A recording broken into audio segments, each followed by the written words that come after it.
into the calls. Let me know if you could hear those.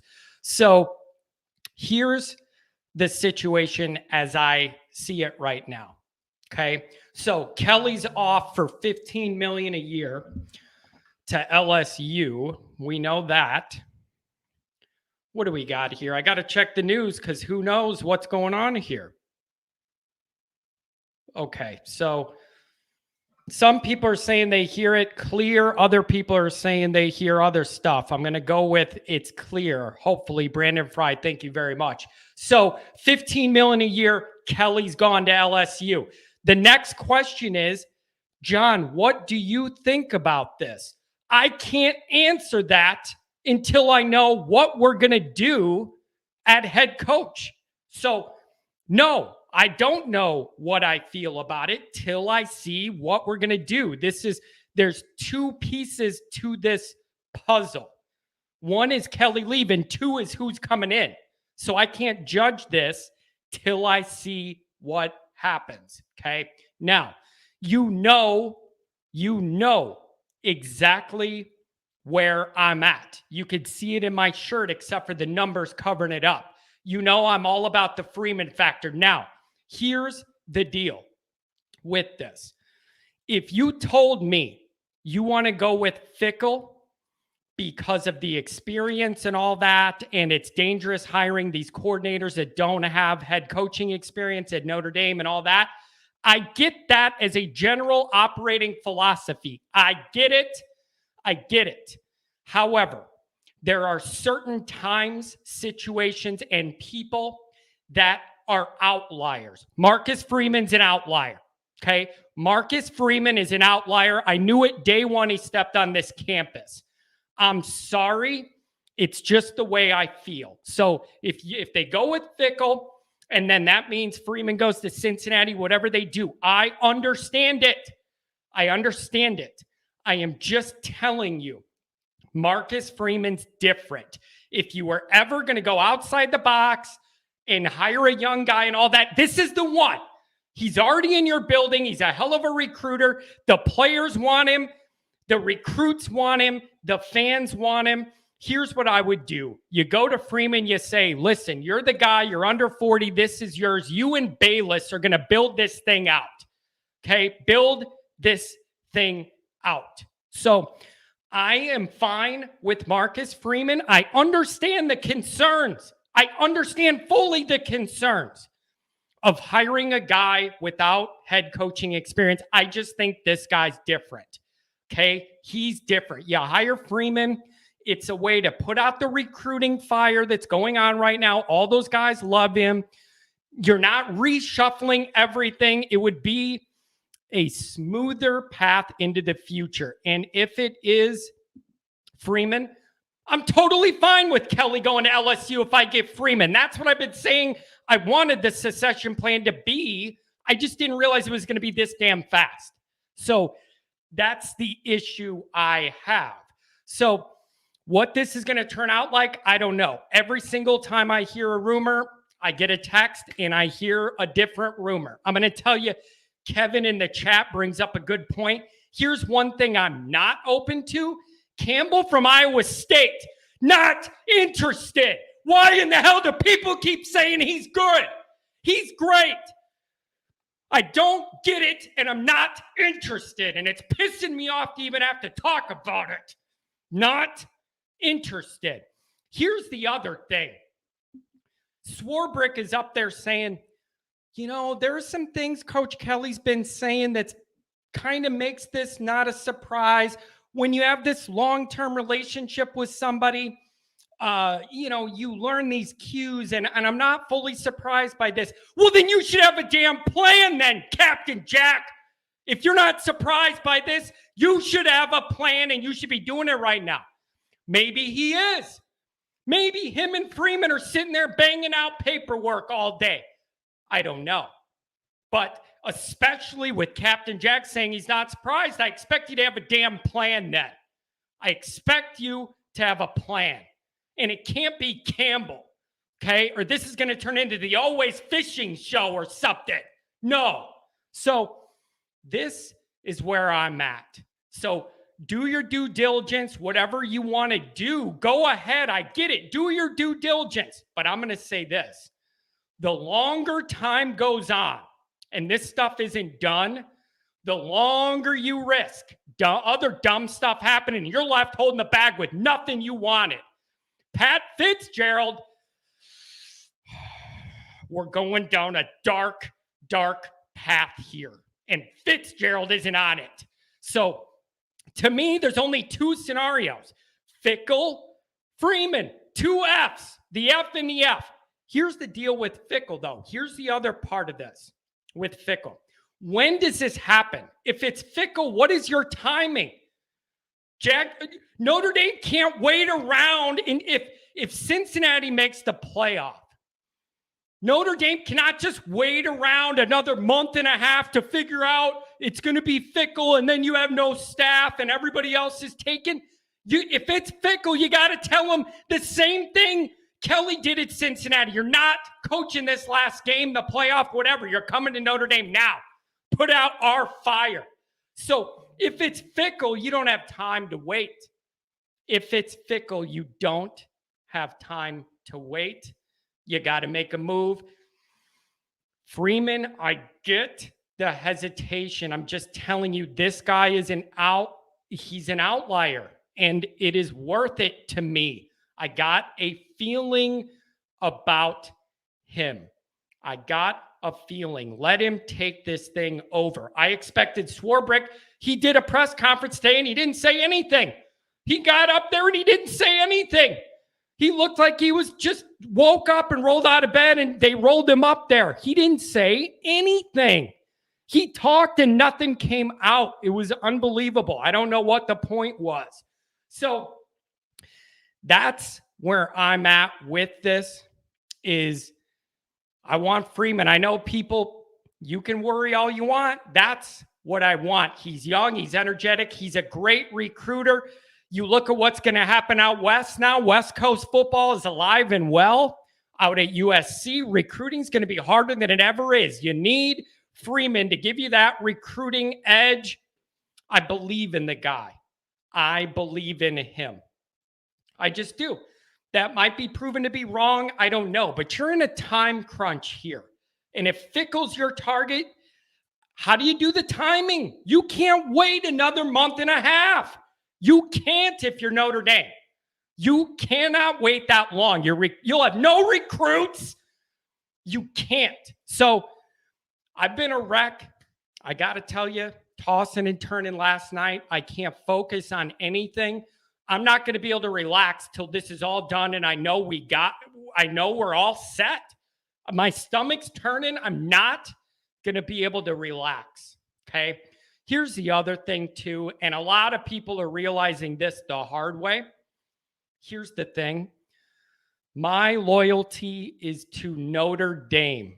It is not to any individual, okay? My loyalty is to Notre Dame, what's best for them, not an individual. So Kelly and the way he left and all that, listen, there's a time and a place for me to address all that.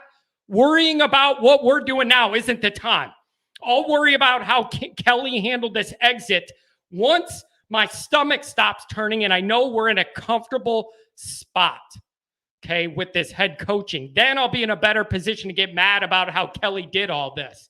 But I got bigger fish to fry now, and one of them isn't gumbo from Brian Kelly's new favorite dinner spot down in Baton Rouge, okay? So that's where I'm at with this. And I want to know where you guys are. So I see the chats. That's going good. I love it.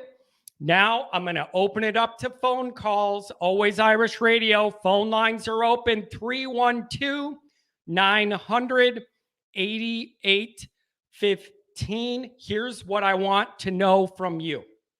What do you think of Brian Kelly leaving? What do you think about how he left and who should Notre Dame hire? Okay. To me, I think there's two paths, Fickle or Freeman. I've heard a lot of smoke about both. Every time I hear a rumor, another one comes in and it changes. So I'm not believing anything until I see it on paper. Okay. Now we got a bunch of calls. I'm going to gauge the length of each call by how many we have in the queue, and we're going to go from there. So here's what we got. 773. Patrick. Hi, Johnny. What's up, Pat? It's been a long time. How you been? I'm doing well, my friend. What do you make of all this? Yeah, it looks like you're doing well. Our late night text messages made you look well. What do you make of all this, Pat? My first thing is I am happy that Kelly's gone. I think you know that. And I'm overjoyed with all of the Brian Kelly supporters having to eat crap for your YouTube. Because you knew this was coming. You know what he is. You knew what he was going to do. He did it to Cincinnati. He did it to Central Michigan. This is what Brian Kelly is. So, adios. Don't let the door hit you in the ass on the way out. It's tough. That's my first part. Well, and here's the other thing, Pat. No Notre Dame people were complaining when he did this to Cincinnati to come to us. So now we're mad that he's doing it to us. He did the same thing to Cincinnati, and we were glad. I remember you and I having a conversation about it many moons ago. Yeah, kind of just the nature of it went. Well, we didn't care. We got the guy we wanted. Here's the other thing, Pat. Like anybody in the past, whoever had the question, I don't really know. I question if Brian Kelly could get this over the hump or not. I guess you got your answer because Brian Kelly doesn't think he could get it over the hump. Yeah, he can't. No, Brian Kelly can't get him over the hump. Brian Kelly sucks. We've talked about it. Brian Kelly sucks. You know, I've seen a theme of Brian. You know, like LSU had this pump up video of where Kelly's taking things that he said about Notre Dame, and he's going to. You know, they're trying to frame it as he's talking about LSU going there to win a national championship. Yeah, he's not going to win a national championship. He can't beat Nick Saban. He can't beat the SEC. He sucks. Sorry, he can't do it. He peaked at Notre Dame. He peaked at Notre Dame in 2012. That was the best we were ever going to get, and we just kind of kept rolling through the motion for 9 more years. Yeah, this guy's a clown. It's tough. I think one thing everybody learned from this is that Kelly's ego's big. He wants to go down there. He's not afraid to run. He wants all that smoke from Saban. He wants to go down there. Pat, he must think money's money. Everybody wants more money. I get that. Kelly must think to himself, I should be winning national championships. It's too hard to do it at Notre Dame with all the guidelines and restrictions. I'm going to go somewhere where I don't have that and see how it stacks up, right? But see, the guidelines and the restrictions, that's all bogus. It's not real. You can get the guys at Notre Dame. Time and again, we've proven it. It's his will to do it. Notre Dame's going to have their best recruiting class. Was on pace to have their best recruiting class ever under Brian Kelly. It has nothing to do with Brian Kelly. It has everything to do with Marcus Freeman. So that leads me to my next question, Pat. Do you want it to be Freeman as well, or do you think that's too risky? You'd rather go with Fickle? I'm in for Freeman. This whole you got to get a proven coach. You know what? College football has changed, and these guys. Marcus Freeman is different. You know, I gave you a hard time in the beginning of the year because I just didn't like the defense he was putting on the field. But the last 4 weeks of the season were unbelievable in terms of what that defense looked like. And his recruiting chops they are what they are. But like people say, oh, well, Bob Davie was first-time head coach. Bob Davie sucked. It wasn't that he was a first-time head coach. Bob Davie wasn't a good coach. You know, Charlie Weiss, not a good coach. Charlie Weiss can call offenses all day for Tom Brady. He's not a good coach. So this whole first-time coaches don't succeed. And then another thing I'm hearing from a bunch of people. Well, Lou Holtz said, you know, he needed all of that coaching experience. I'm sorry, did Newt Rockne? What coaching experience did he have? I know Frank Leahy was at Boston College. Did they teach him how to coach at Notre Dame? Eric Farsing was at Northwestern. He had like an 0-10 or an 0-9 team at Northwestern, didn't he? And come on, that's not where it is. It's about wanting to be at Notre Dame. Brian Kelly's been trying to lead Notre Dame since that 4-8 season. And all the Brian Kelly supporters, they'll never admit this, but he was shopping himself. He's been shopping himself since the 2012 season. That's all it is. And so he's not a Notre Dame guy. He doesn't love this program. He didn't want to be here. There was the prestige of being the head coach of Notre Dame. That's all it is. The guy's a jagoff. He's always been a jagoff. Well, I guess we're going to find out. But I'll feel a lot better about all this when I know who the coach is going to be. Yeah, like I said, I'm fine with Freeman. I'm fine with the guy from Cincinnati, Fickle, whatever else the name is, whatever. He's the next Brian Kelly in terms of stature at this point of the hot up and coming coach. He's got a connection to Ohio State that I don't like, and if Ryan Day ever leaves Ohio State, he's going to go. He'll jump to that. I don't like the Iowa State guy. The guy at Minnesota, I'm not convinced. PJ Fleck, I'm not convinced on him. The Jeff Brom would be interesting because he's winning with garbage, absolute garbage. A lot of people. I don't think Notre Dame would go for Urban Meyer. I was talking to my dad about it yesterday, and it was like, if you really want to win, you go get Urban Meyer. But I don't think Notre Dame wants to win that bad. They don't have the good enough looking co-eds for that. So I don't know. But you know what? Jack is.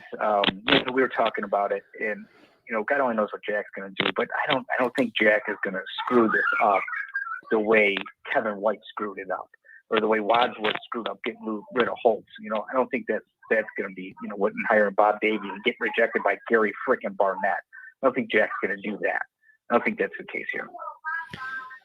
It's going to be interesting, but anybody who wanted Kelly gone all these years, you got your wish. It's just in a weird way. I got my wish. You got your. I'll take that. I'll own it. Yeah, I'll own it. Absolutely, I'll own it. I mean, you. But it's twofold, Pat. It's one, getting rid of him, but the other half of the coin is who you're going to get. Well, like I said, I do think Freeman's the guy. I do. He's shown enough. When 100% of the football team is out there saying this is the guy we want, this is the guy we want, this is the guy we need. No, I don't think the football team should hire the next head coach, but there's more to it than just the team wants. Yeah. Did I lose you?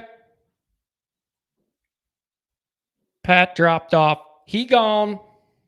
All right, next caller, 518, you're up. 518, what you got? What's good, bud? I know who this is. It's the number one troll, here to stir up some trouble. What you got for us? It's good, bud. How's your day been? Stressful. I tossed and turned all night. I can't focus on anything. Stressful, and it isn't going to go away till this is all figured out and I have comfort and peace of mind. What do you think? I think things are good. Good spot. Define good. What's going to happen? I know you're sitting there and you got this information and somebody told you that information. Everything I hear something else right after it. So I don't know what's what. What's the latest? Do you want me to publicly say it or no? Yeah, I want you to tell the group here what you're hearing. This is backed up by many people. I can't talk about who. So I just want to state this first. John knows I have inside sources. We've talked privately about things for years. John, have I ever been wrong on anything? No, you've been pretty accurate when you're not trolling me just to get a reaction and you're serious. You've been pretty reliable over the years. I will give you credit on that. Okay, if you guys want to fact check anything, when Ian Book was the first starter, when John first brought it up, it's because he heard that from me. When Ian Book got hurt, I was right. Pete Sampson and everyone else was wrong on Book's injury. Those are two facts that you can look up from John's past streams if you just want to look, or past videos. So I'll give you what I've been hearing. What's up? It's Freeman. Freeman's the guy. Don't get me excited like that. I know. No. Don't do it. Today, I was told this. Freeman's the guy. it'll be announced soon, potentially tonight. It didn't happen tonight as of yet, so I don't think it's going to happen tonight. But then a 24/7 guy, I think his name is Dodd. The guy has horrible sources, proving me wrong all the time. Said Fickle was the number one guy. I got scared that I was wrong telling other people this. Fickle's not the number one choice. It is still Freeman. Right now, Freeman's the guy, and apparently, it's set. There's finishing details. If you're not messing with me, you just made my night, because that's exactly what I want to happen. So if that's and we talked earlier today, and we were on that same track, and then I saw that Dennis Dodd, I think it's CBS as well. I saw that him posting the Fickle thing too. I just don't get it. And the other thing too, man, local Chicago sports talk radio. I'm driving around today. It shows you how disconnected they are. They're going, Notre Dame's open. It's got to be Pat Fitzgerald. Like it's totally disconnected. But you're telling me this Freeman thing, I've heard a little bit more of that later on this night. I'm not believing anything till I see it out on paper publicly from Notre Dame. Yeah, I think you should do that, because obviously a lot can change quick, as we know with Kelly, but that's another. But yeah, Fickle being the number one target would make no sense to me, considering it would be a month out at least. But 2 months out before that could happen, and by then that's the other issue I have going down the Fickle path is when can you even move on it? If you're going with Fickle, you almost have to tell him, I don't care about Cincinnati's playoff run. You need to get to South Bend like tomorrow to put out all these fires. Am I wrong? 100%, and he wouldn't do that. So he couldn't have been an option. If we beat them, would it be an option? 100%. But we lost them. They're in the playoff. We're not. Well, maybe we're not. We'll find out. But do you think? Let me ask you this. Is it unfair of me to look at Fickle as kind of similar to Brian Kelly in many ways? Is that shortchanging Fickle? Or maybe it's not. Like they're both pretty. I just see they're too similar for me, and I'm ready for something different. I'm ready for that spark. I've been talking about us being at such a good, stable place and needing something to get us over the hump. This just fell in our lap. Boom, there you go. There's your launching point. Everybody could rally around Freeman.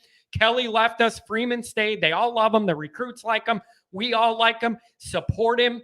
Put a supporting staff around him. Let him and Bayless build this thing out for the next 10 years.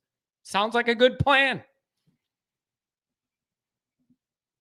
You just said a lot of words, and I gave up listening, to be honest. Well, if you give up listening, I'm just glad you were talking earlier. I'm about to hang up on you then if you're not going to listen.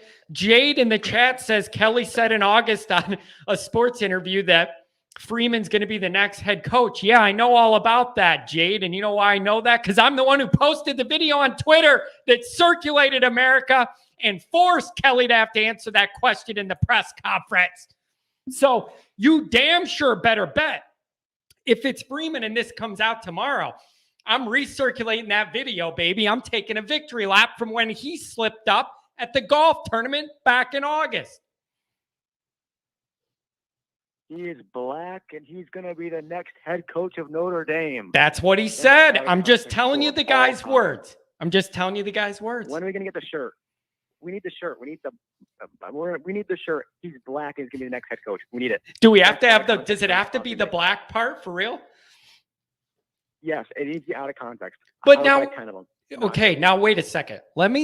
Here's another angle. You brought this up, and I am not joking. This is serious. To me, it should be appealing to Notre Dame to have this young, energetic, non-white coach. I think that's an appeal Notre Dame would like too. Say, Johnny boy, where did this PC come from, you buddy? I'm just telling you. I think he's black. But I don't need to be scared to say he's black. I think Notre Dame should like that. I think Notre Dame should like that. Having a young guy that's not damn right they should. Not middle-aged, white, Brian Kelly, preppy, whatever. You get this young guy with this energy, with this vibe. He's a natural leader. Let him lead. This is perfect. He's in your building. It's driving me crazy that this isn't already done. Let's go. I'm ready to ride. Let's go. Okay, I remember the first half of what you said when I wasn't listening. The fairness thing without the comparison of Fickle. The comparison is definitely fair. I know people will say it's a lazy take. I don't think it's a lazy take at all. Just because the fact that Cincinnati's not going out there and dominating every single game against a group of 5 teams. I understand the quick turnaround, but it just seems that he's a little more intense than Kelly. I'll give him that. But the recruiting on his end, I understand it's a group of 5, so it's hard to do, but it doesn't stand out anywhere comparable to what Freeman's already proven. It seems like a Kelly level thing. That's kind of where I'm at with it. And I'm just telling you, this all just feels right to me with Freeman. Now, it's a little early. I'm not saying it's not a little earlier than I was planning, but you know what? Run with it. The way this guy recruits, how bad's it going to be? He's going to have a good supporting staff built around him. I just don't see it on the low end. I don't see it going that bad. The way Freeman recruits, it can't end up that bad on the low end. The high end, yep. I think he has that personality to get us over the top. It's that little spark that we've been missing. I've been sitting here. We're good. We're not elite, but we're really, really good. How do you get it over the hump? I just got a feeling this guy's personality could be it. I'm just telling you. 100%. That's just how I feel. Let me tie into 2 things real quick. Let me tie into this. So you brought the recruiting, and also someone has brought up who's going to be the next defensive coordinator then. So we'll tie some Devin Moore's decommitment today. Assuming that 100% my sources are right, I typically don't go out and say stuff publicly unless I'm certain it's right. So Freeman's the guy. It'll be announced soon. If I'm wrong, I'm a fucking moron. My bad. But assuming that's right, Mickens will most likely be the defensive coordinator. So at that point, when it comes to Devin Moore's decommitment, first of all, recruiting, I can't guarantee, but most likely we don't lose him to Florida. He comes back because Freeman's there, Mickens there, DB coach, obviously. Devin Moore's a safety, we bring him back in. Then we start working back on the defensive side of recruiting, which is big because USC, these guys may have saw 2023 Malachi Nelson, number 2 overall player, number 2 quarterback, flipped to USC today, and they're crystal ball for 3 more offensive 5-stars in that class.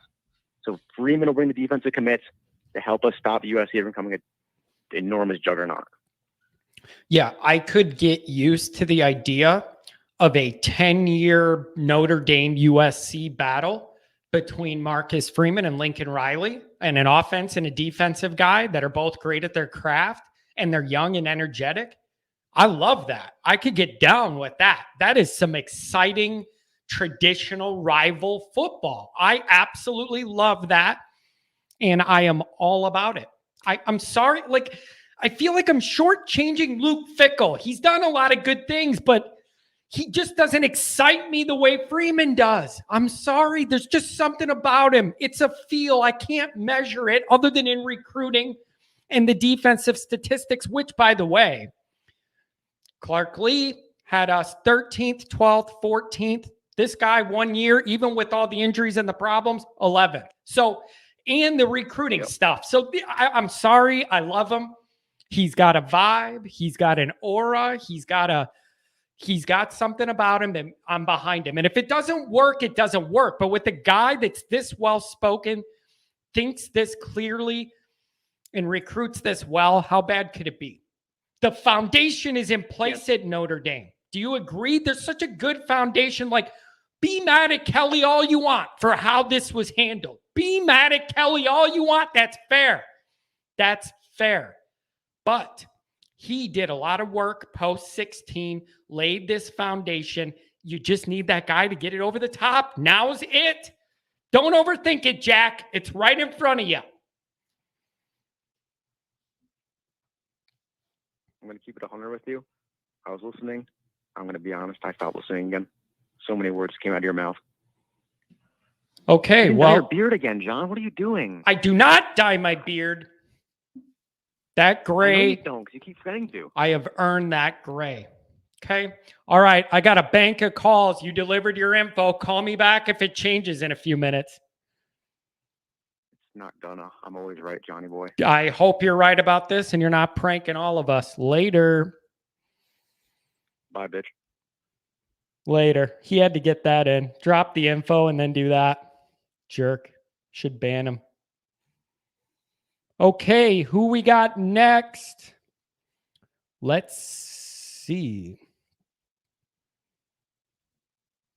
Naples, Florida, 239. Always Irish Radio's on the air. Who we got? Hey there, John. It's Shane. How are you? Good. How are you doing, Shane? Thank you for calling into the program. What are your thoughts about this situation? So my main thing on this whole situation is I come to the conclusion that not hiring Marcus Freeman is a bigger risk than hiring Luke Fickell. So you figure you lose Marcus Freeman and you probably lose the bulk of the 22 and 23 defensive class, right?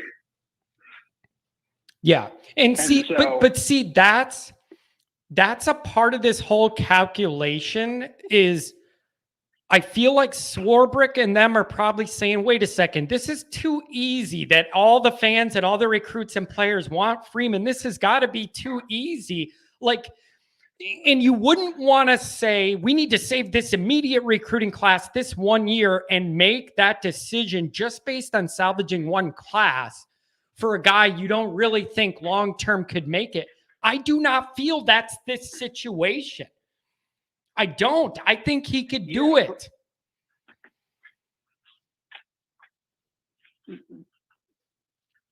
The only pushback I'd have against that is that you get a solid, good coach who's undergoing a rebuild. You could actually have more damage as he tries to rebuild and set the program back farther than if you had a coach. Say Marcus Freeman doesn't pan out. You bring in a bunch of elite players. He can't coach them up for whatever reason. And then you have to move on in 3 years. Okay, so you then get a chance with another guy who then takes over with a bunch of talents. Yeah, I gotta go. That makes sense. All right, thanks for calling in. Okay. So he had to run. I think the police were after him or something. I'm not sure. Okay, who we got next? Let's see who's been on 606 area code. You're on Always Irish Radio. 606, who we got? Hello. Hey, John, it's John. How are you? Well, that's easy to remember. Hi, John. Thank you for giving me a call. What do you make of this situation, my friend? I'm not surprised about Brian Kelly. I'm just surprised that we haven't found our head coach yet or haven't made an announcement yet. I think it's either got to be Freeman or Fickell. Me, I prefer to have Freeman than Fickell, but I would take Fickell if we had to choose someone else.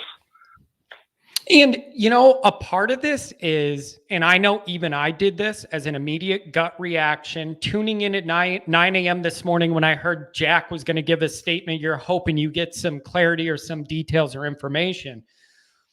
It's possible that he said what he said because he felt that he had to address it somewhat. And then he spent the rest of the day lining everything up with Freeman and trying to put something on paper. I don't know. He may be doing exactly what I want him to. It just hasn't been announced yet. And I can't wait a day because my stomach's turning, not knowing what we got going on. So I don't know what to expect. But let me ask you this. Why are you specifically leaning Freeman over Fickell? Like, what's the main 1 or 2 points that's making you lean that way? It's more of a personality thing with Freeman than with Fickell. Like, kind of like how you said about Kelly and Fickell. Like, they have the same like personality. Like they don't have that fire like Freeman does, and he's younger. I think, he's younger. So that's the only thing I have against Fickell is he doesn't have that oomph to him that we need to get us over the hill to be like with Alabama, Georgia, so on, so on. Yeah, his energy and youth excite me. I think that's something that would serve Notre Dame well Not all the time, not in every year, not in every era, not in every situation. But in this one, this unique situation where so much stability and groundwork has been laid and a good foundation's in place, that gives me the comfort for Freeman to be able to come in there and me to have confidence he could take this off and keep going. I wouldn't feel that way if it was post 2016, they fired Kelly and a guy like Freeman came in there. That was a total burn down rebuild, start from scratch. That is not what this situation is. And that is a big reason I don't have the fear of Freeman coming in there without head coaching experience. And he's already in the building. He already knows his way around. He knows what you can get away with in recruiting and what you can't. This is so straightforward to me that it's making me overthink it. How obvious it seems to me. Yeah. I mean, I think the only thing I kind of worry about with Freeman is if, let's say Kelly takes Tommy Reese with him. Go ahead, take him. You know, preferably I don't want Tommy Reese.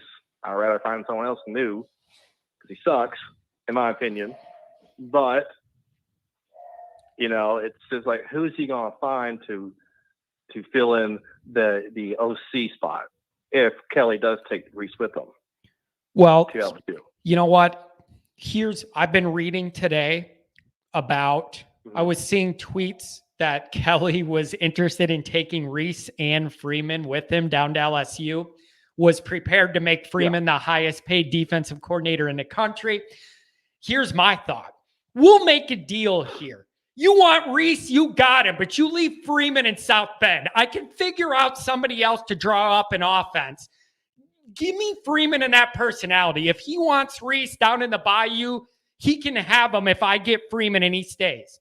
That's where I'm at. I won't even spend 1 minute going, oh man, I'm sad we lost Reese. No, I'm sorry. He's done some good things, but I will not spend 1 second saying, oh darn, we lost Tommy Reese.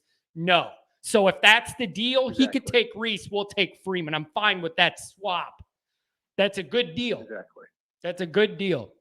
So are you nervous about this? Like, is it affecting your day? I've been turning in knots. Couldn't focus at work, tossing and turning last night. I need a resolution. Are you the same way, or were you able to block it out? I'm more positive than I am negative about the situation, only because I do feel like we'll get Freeman and we'll keep him.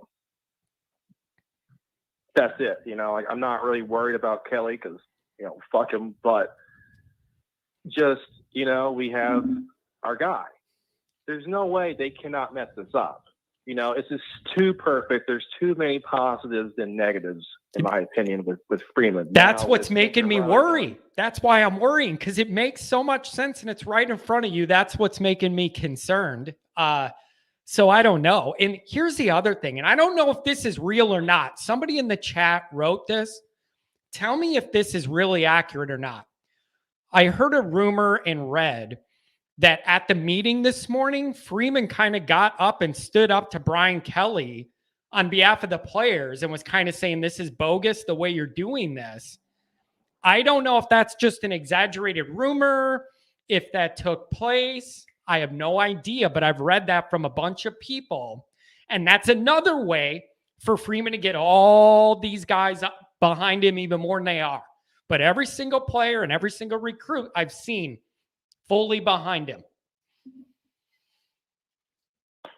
I mean, I could see it, but, you know, I don't know if that's true or not. If he did, that's great. I mean, that's what we need. We need someone to be about like just the players and the university and team rather than like just themselves. And, you know, I do appreciate what Kelly did for all these years, but, you know, he should have been gone probably 4 or 5 seasons ago, to be honest with you. Probably 2019 season, he probably should have been gone, but he wasn't. So, yeah, it's a tricky situation. We were just getting used to the USC thing, and I was wrapping my mind around Lincoln Riley going out there and thinking of how weird that's going to be. And then this got dropped on us. Like, and here's the other part of this that we're not even talking about right now. The other part of this we're not talking about at all is, go figure. You just watch. Everything's going to break the right way for Notre Dame to make the playoff this weekend, only because nobody knows what's going on. We don't even have a head coach. All those other teams are going to lose. Notre Dame's going to back into the playoff with no coach. Here's what I want to happen. You bring Freeman in there, 2 games, he wins a national championship. Shortest tenure to a title ever. 2 games. That's all it'll take. It's wild what's possible. It's wild. Yeah. I'm really kind of excited about those USC and Notre Dame games. With Freeman and Lincoln Riley, that's going to be great. I mean, Really listen, great. I liked being able to beat them pretty much every year and rely on that and not have to stress to the max about it. But make no doubt about it, it's great for college football when USC and Notre Dame are both good. It's fantastic for college football as a whole. It's great for the sport. Yeah, I mean, this has been slacking. You know, it's like USC is not the It's not the same. It's just not the same buzz when we meet up and all that. So I'm excited for that to come back. But at the same time, I liked beating their ass every single year, the last handful as well. Any final words, my friend? We're going to keep it rolling here. Got a lot of callers. So do you think it's Freeman? Do you think it gets wrapped up this week, or what's your prediction? I do think it'll be Freeman by probably Friday. I do say.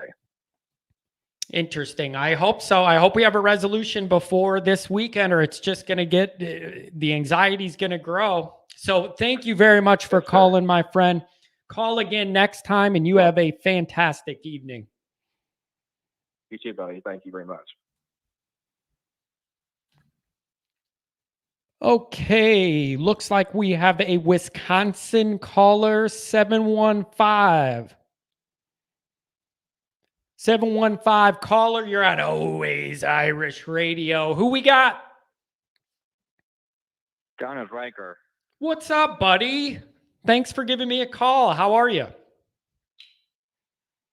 Let me see here. Aaron Rodgers decided to beat himself again. The Vikings decided to embarrass themselves by who knows how many fumbles, even though they destroyed a perfect good special teams play. Interesting. So, Riker... by the way, your Bears might be better than our Vikings in towards the end of the season if we keep playing like this. The Bears got problems. I can't even worry about the Bears right now. They're the least of my concerns. Riker, who you got? Freeman, Fickle, somebody else? Who you want?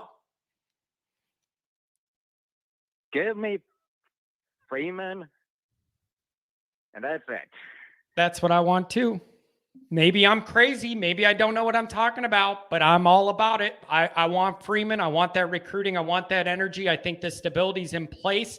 I do not think this is a normal situation with a young guy that doesn't have head coaching experience. I just think this guy's personality is different. I think the stability in the program is different. He's already in the building. It all adds up to me.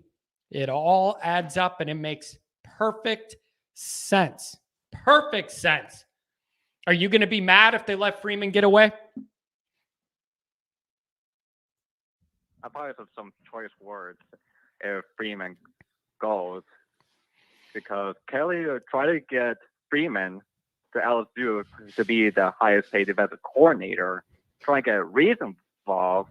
So here's my question. How many of the Notre Dame staff is Kelly trying to bring to LSU? I think it looked like, from what I was reading on Twitter, Kelly was trying to take a lot of the staff down there.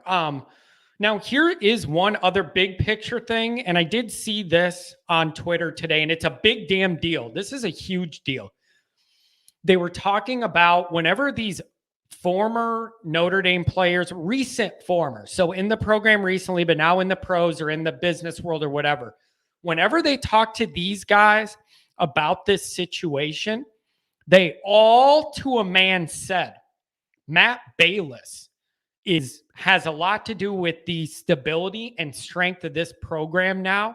And every single one of them said, yeah, the head coach, what you're going to do, what you're going to do.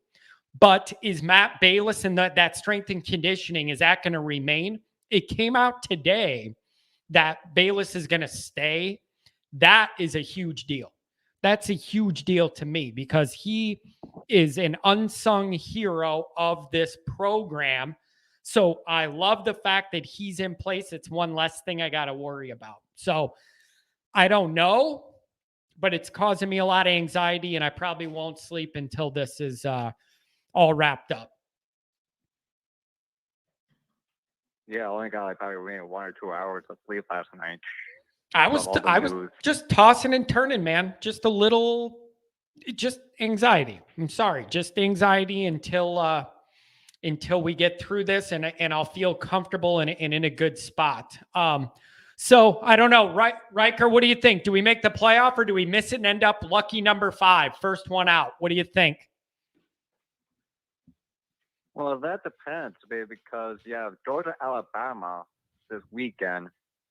Alabama, let's be honest, should have lost to Auburn, but Auburn running back got screwed up because he didn't decide to fall down in the inbounds, or that clock would have been ran out, or at least close to 0. Then Alabama will have probably maybe 10 seconds left to do anything instead of like 4 overtimes and 2 minutes.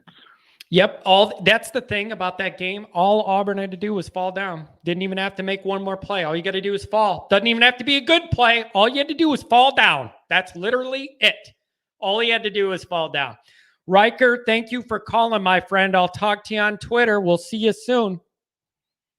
Yeah, thanks, John. Take care, buddy. Yep. Okay. 503. I think it's Manny. Hey, what's up, John? How are you? What's up, my friend? What do you make of this situation? What are your thoughts? I really don't know, honestly. Like, I'm happy that Kelly's gone. I think losing him gives Notre Dame an opportunity to compete at a higher level, and I feel like Kelly was just bringing us down. His antics were going on way too long. You know, a lot of people say that, you know, he killed somebody and, you know, Notre Dame covered it up. And I just feel like, you know, if I had to choose, I'd probably pick Nick Saban, Urban Meyer. I think the head coach at the Green Bay Packers, Matt LaFleur, I forget his name, but I think those hires in the last resort would be Marcus Freeman, in my opinion. Okay, so let me ask you this. How many of those are realistic except for Marcus Freeman? Like, that's what you're going to run into. Like what would it take to go to, like, right? Like, what would it take to go to Nick Saban and go, hey, buddy, how would you like to leave this empire and come to the Golden Dome? You know, and Urban, and so that's the issue with Saban. He's got it made, has no reason to go anywhere. And then when you look at Urban, he does not seem like he's the happiest in Jacksonville. However, there's a report today that came out that said he's not interested in coming back to college. Now, what's interesting about the Packers and LaFleur is he was on Notre Dame's staff. Wasn't he the quarterback coach or whatever? Yeah. So he was already in the program, and then he goes up there and he's only lost a handful of games. Of course, it does help when you have Aaron Rodgers, that he's only lost a handful of games. So, but, you know, it's more of like, you know, think of it like this, you know, USC, they went after Pete Carroll, and he was an NFL coach, and, you know, he's been in the business for quite a bit. I just feel like, you know, that would be a good hire. You know, I think Swarbrick is, you know, a better athletic director than, you know, our previous. And I feel like we're in a better situation than we ever have since 1996 when Holtz, you know, was, you know, forced out and they had Bob Davie. I think we're in a better spot as a program. Well, the one thing is, whoever gets this job next should consider themselves really, really fortunate, because this program is in fantastic shape. Oh, yeah. It's in fantastic shape. And it just needs somebody to maintain what they have going and add on it a little bit here and there, add on to it a little bit, whether it's recruiting, whether it's finding a different motivational way to get the most out of your guys before a big game, which I feel like something Kelly struggled with time to time. Him being younger, more energetic. I just am I personally am drawn to all those factors. And the recruiting the recruiting aspect of this is a big deal to me. I'm not going to lie. It's a big deal to me. And I haven't seen anybody that recruits like Freeman does in this program my whole damn life. My whole life. I mean, I always felt like, Tony Alford, he did a really good job when he was at Notre Dame, but I get what you're saying. I mean, I feel like last resort, Freeman would be a great hire because, we have potential of getting top 3 classes with him. I think, he brings in that, type of fire. I mean, I just heard a report that apparently he was standing up against Kelly. Like, you have to have, some balls to do that. Yeah, it's, and I read that too, and I don't know how accurate that is or not. But I mean, Twitter is, it's been wild the last 2 days. I don't know what to believe. Every time I hear something, then somebody texts me something else that they heard from a guy who's a guy who knows a guy. It's absolutely wild out there. And hey, you know what else is happening too? Be careful if you guys are on Twitter. I'm finding people creating Notre Dame accounts within the last day or two and making a fake cover story and posting it. And I saw one that said, "Congratulations, Coach Fickle," in all Notre Dame gear. And the account was started yesterday and they're getting 1 million retweets. So you really got to look at your sources I don't here. want that guy, Luke Fickle, by the way. I think that's a bad hire. I just feel like that's Brian Kelly, 3.0, if you want to be honest. I mean, that's bad. Here's the thing. I don't think he would be bad, but he doesn't excite me and make me feel like I look at him on the same plane as Kelly. I'm looking for a guy to get me over that bar. Well, yeah, and John, he's a Ohio State homer. I mean, I know it doesn't matter in this day and age. Money is the only thing that matters, but he beat us, when he was at Ohio State. I mean, that doesn't make me feel good that he can literally run this program to the ground if he wanted to, if he's the head coach. Yeah, well, and I don't know. I don't know if I'm not being fair to Luke Fickle. It's just he just doesn't excite me. I'm sorry. He just doesn't. John, going off topic, I've always dealt with quite a bit of crap, on Twitter. I've messaged you a few times about, the crap that I've dealt with, where I'm trying to be real as a Notre Dame fan. And, everyone, just doesn't get it. Like, I'm happy that Kelly's gone. I think we have a great shot. Like, I almost feel like, the way it's happening is the perfect time. Even if we don't get in the playoffs, like, I want us to get in the playoffs because it helps recruiting. Like, New Year's 6 I don't care about that. I hate it. I hate New Year's 6 bowls. I want a playoff. I want that title so bad. Yep. And you could sell me, listen, if they end up coming out this week, giving it to Freeman, we missed the playoff, and then a New Year's 6 win starts Freeman's tenure at Notre Dame. I can live with that.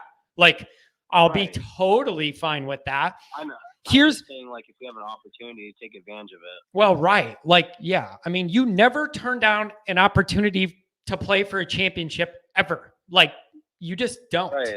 You just don't. It's football. Anything can happen. It's football. Anything can happen. Team could be way better than you. A couple bad bounces, 1 or 2 bad decisions. Right. You're in a ball game. So that's always happened in Notre Dame. We always get the bad bounces, the bad luck. But the thing is that when I see people on Twitter saying, "Oh, let's just go to a major bowl," and I'm like, dude, I want a freaking title. I want those top 5, those 5-star blue chip recruits. Does that not make us look any better? We go to the playoffs almost every year like Oklahoma. Why do you think they always get 5-star players? Because they're always going to the playoffs. It doesn't even matter if they win it. It's just that we go there and we do something. We get better. We're like 2-3 players away from winning a title, in my opinion, John. in my opinion. If it's 2 or 3, it's got to be the 2 or 3 right players, right? In the right positions, Right. or guys that Well, develop, skill positions, like, wide receiver, quarterback, corner, like, just a lot. There's just a lot of stuff that people don't realize, that's going on. And, it just bothers me. I just try to ignore a lot of the naysayers. Yeah, it's wild out here, man. I don't know. We're going to see though. Yeah. I mean, I've always felt like, Notre Dame, like, when it comes to a conference standpoint, I mean, it really doesn't help us. It just makes us worse. And then I tell people, look at our schedule next year. We have to play Ohio State. We have to play Clemson. We have to play USC. Like, come on. I mean, that's not like a bad schedule at all. That's actually really good. I could even see Notre Dame going 11-1 or 10-2 with that schedule. Yeah, the next couple years get real serious, real fast, because you have Ohio State and Clemson both. We have a chance against Ohio State because if you've looked, Ohio State doesn't play well early in the season, and I'm starting to think Ryan Day isn't as good as a coach that we've noticed. Like losing to Michigan, obviously, hurts a lot of Ohio State fans, and then losing to the Ducks, I mean, that's a backbreaker to them. Yeah. So, I mean, I don't know. I mean, I just wanted to, let you know that my opinion about it. I think, my candidates would either be Nick Saban or Meyer, just people that, have won national titles. You want to throw Dabo in there too? If you're going down this path, you want to throw a bag of money at Dabo? I think, Dabo would more likely go to Alabama or stay at Clemson. I don't know if he would go to Notre Dame because he just, he played at Alabama, if I'm not mistaken. And I just feel like, that would be his last resort if it didn't work out at Clemson. But he's built a great, program there. Hey, he had one bad season. I'm going to tell you what would go over well with Dabo is all his religion and God talk he does down there in press conferences. It'll fit right in Notre Dame. Right. Bring that Christian, the Lord, this and that stuff to Notre Dame. That part would fit. Right. But I'm trying to be realistic here.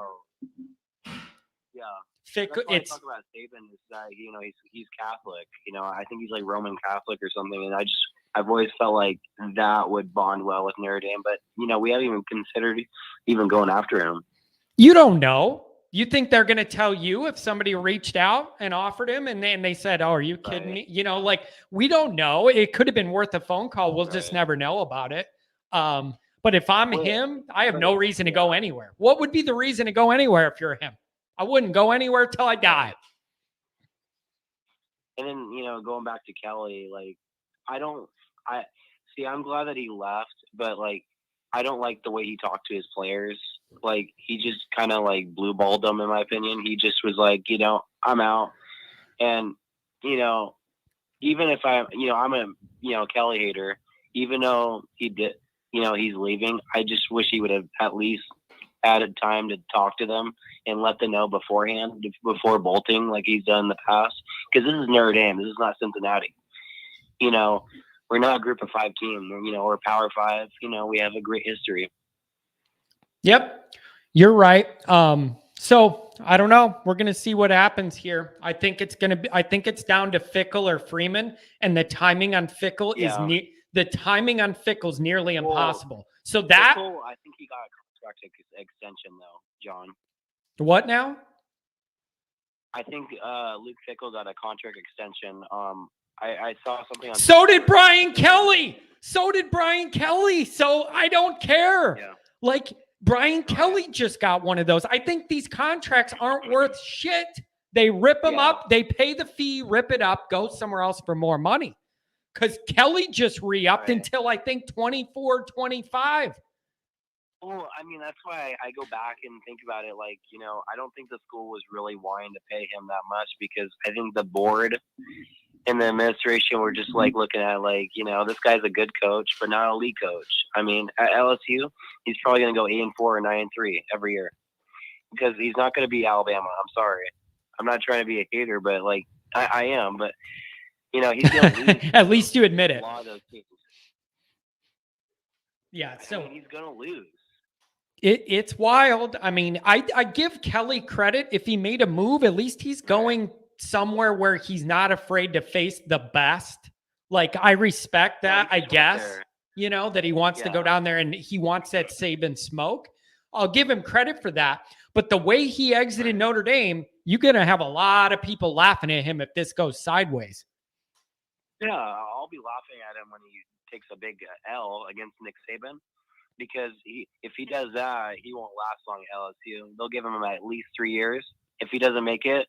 And this is the thing: is he doesn't care. You know how Kelly is. He's a piece of shit. I'll say it. He's gonna be there and gonna enjoy that contract and all that money, and then he's gonna get fired, and he doesn't care because they have to pay him out. Hey man, it's a good gig if you can get it. That deal he's got. It's a good deal what Lincoln Riley got too. I was reading he gets the private USC jet access 24/7, 365 for his family. At any time, they could fly anywhere in the USC jet. They bought his home. They bought his home, not only in LA, but they bought his home for $500,000 more than the asking price in Norman, so he could keep that place as well. So hey, they're getting serious about football again. And this is going to be a great rivalry, hopefully, for the next 10 years. Take USC by, if you go by recruiting and, it's a big, recruiting ground where they live at, USC is probably going to be relevant in the next 2 to 3 years. It's maybe less, but I don't know. I mean, obviously we would like it if, Clay Helton would have stayed because, we think, he's a great coach. Hey, I enjoyed it when he was there. I'll tell you that. Well, Manny, thank you very much for the call. We'll see how this goes. It was a pleasure finally talking to you on the phone about it. Like, I appreciate it. Oh, no problem at all, man. Call back next time. I really appreciate it. It's always good to see names I recognize from Twitter on the call in. Awesome. Yeah. All right. Bye-bye. Take care, my friend. Okay, we are going to go to 757 Virginia. You're on the air. Who we got? Hey, John. This is absolutely Melvin J. How you doing, man? What's up, Melvin? Good to hear from you again. Hey. I got to tell you, by the way, last time you called in before, didn't you? Right. I called in with the Virginia Tech game. I'm going to tell you this. After that show, I got a few compliments on how good of a caller you are. And so I'm glad you called again. What do you think about all this? Well, you got me laughing because I said, John ain't gonna like what I got to say tonight. But I appreciate that though, man. I really do. My wife said I was showing off that night. So anyway, so here's the thing, man. I was listening to some of the callers and just reading, everything that was coming through. And I'm bald, John, so I have no hair to pull up. But I was pulling in my beard listening to what people were saying, man. So I'm like you. I am a Notre Dame lover. I've been in love with Notre Dame since I was 5 years old. So Notre Dame has a kind of a spiritual connection with me. My dad got me interested in Notre Dame. And as I got older, we would stay in touch watching the games on TV. I would call him and everything. And he passed in 2014. So when I watch the games, it's like still having my dad around. You know what I'm saying? Yeah. So I love Notre Dame, man. So with me saying that, the situation with Brian Kelly, I can't argue with anybody getting their money. I just kind of had a conversation about another area, and I was making a point. I said, well, that's that person's job to try to make money, okay? And it's your job. And this wasn't had anything to do with Brian Kelly, but it's your job, to match that if you don't want that person to leave. So I understand him trying to make that money. I have nothing against that part. As me being a Notre Dame fan and a college football fan, the timing, okay, that hurts me emotionally. But to take the emotion out, I'm not mad at him for going to get the money, okay? But some of the things that people are saying about Kelly, man, I'm saying this. If you don't like the man, that's your business, okay? If there's something about him that rubs you the wrong way, that's your business. But let's be real. The man can coach. Okay. I listened to about 4 or 5 of you guys saying Kelly sucked. And I'm like, what? Now, could he be stoic? Could he be maybe more personable? Yeah. But let's keep it real about him coaching, okay? So look, I got people at work that I don't like, but they're good at their job, okay? So if you don't like some person for whatever reason, keep that separate about what they do with their job duties. So I just want to say that, man. But I will say this: I'm gonna throw a name out, and you probably gonna cringe. But it's somebody, because like I said, I'm a Notre Dame fan, but I'm also a college football fan. Okay, so I follow. My wife says, "Are you on their payroll?" Because I follow, a lot of teams. I'm in Virginia, so I follow Virginia Tech. I follow the ACC. So I'm gonna throw a name out, man, and you probably gonna, chuckle, but this man's a hell of a coach. It is Dave Clawson from Wake Forest. Okay, if you can win at Wake Forest, and this guy is a prolific offensive mind, that is somebody, and he's 50, but he's a young 50. Okay. And he's got an offensive mind that is all this world. He's the one that's kind of created this delayed handoff on the option. He does all kind of routes with his receivers. I followed him, man, even when Wake Forest was like pitiful. You got to remember, they won the Atlantic side of their conference this year at Wake Forest. So I want to throw that name out to you, Dave Clawson. And I want to end it on this about Freeman. You're a big Freeman fan, right? I love him. Okay. I am not as impressed as you and everybody else. Now, I think he's a great recruiter. I have no doubt that he can come in and light up a room, okay? But let's get some numbers about his defense, okay? He shut out Georgia Tech, who was pitiful. Shut down Stanford, beat Virginia without their starting quarterback, beat Navy. But look, a sorry team in UNC scored 34 points on him, okay? Almost lost. Virginia Tech is my second favorite team. Almost lost to a sorry-ass Virginia Tech team. Yes, his defense can bully ball teams that are not elite. But I haven't seen him do anything against an elite team with that defense. That three-man front is going to cost us the war, okay? And this is another thing when people was talking about Fickle. You do know that he is the one that helped Marcus change the defensive philosophy. He told Marcus, because they were in the 4-man front. I think it was in a 4. I don't know if it was in a 4-2-5 or a 4-3. He is the one that said, Marcus, we got to come up with something, okay? Whatever you're going to do, come up with something, because it's 4-3. Because Marcus was the one, and Marcus would say that he was glued to the standard 4-3 defense. So if you don't like Finkel, that's fine, but the man can coach. If you don't like Kelly, that's fine, but the man can coach.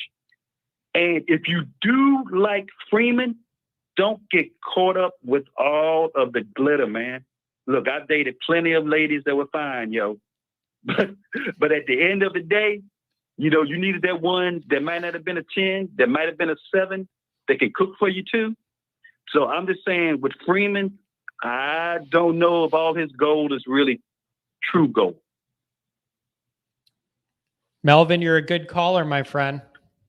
You're a good caller. Okay, now can I retort and ask you a couple questions? Yes. I got one comment and then one question. Okay.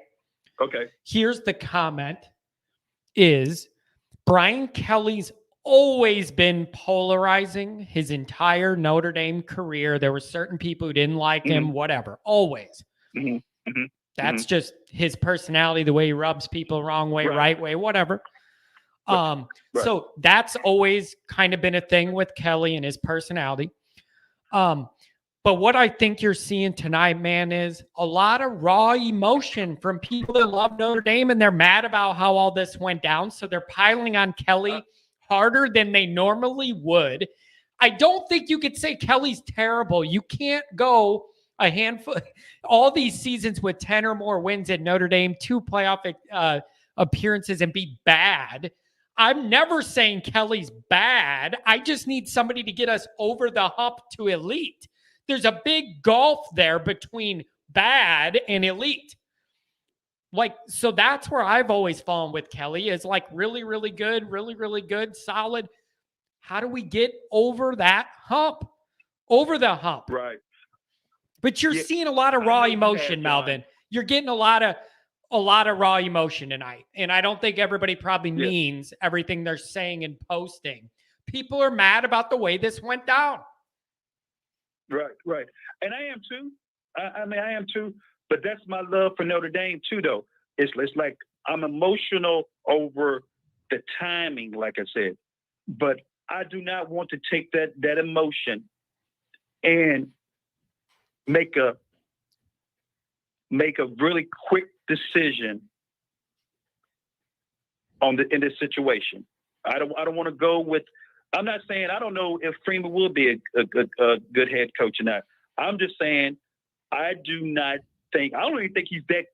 Not. Let me slow down. I don't know how good he is as a defensive coordinator yet, and I'm serious because I'm going by what he did against teams that were not atrocious. He bully balled Georgia Tech. Me, you, John, and probably 9 of the other callers could have did that.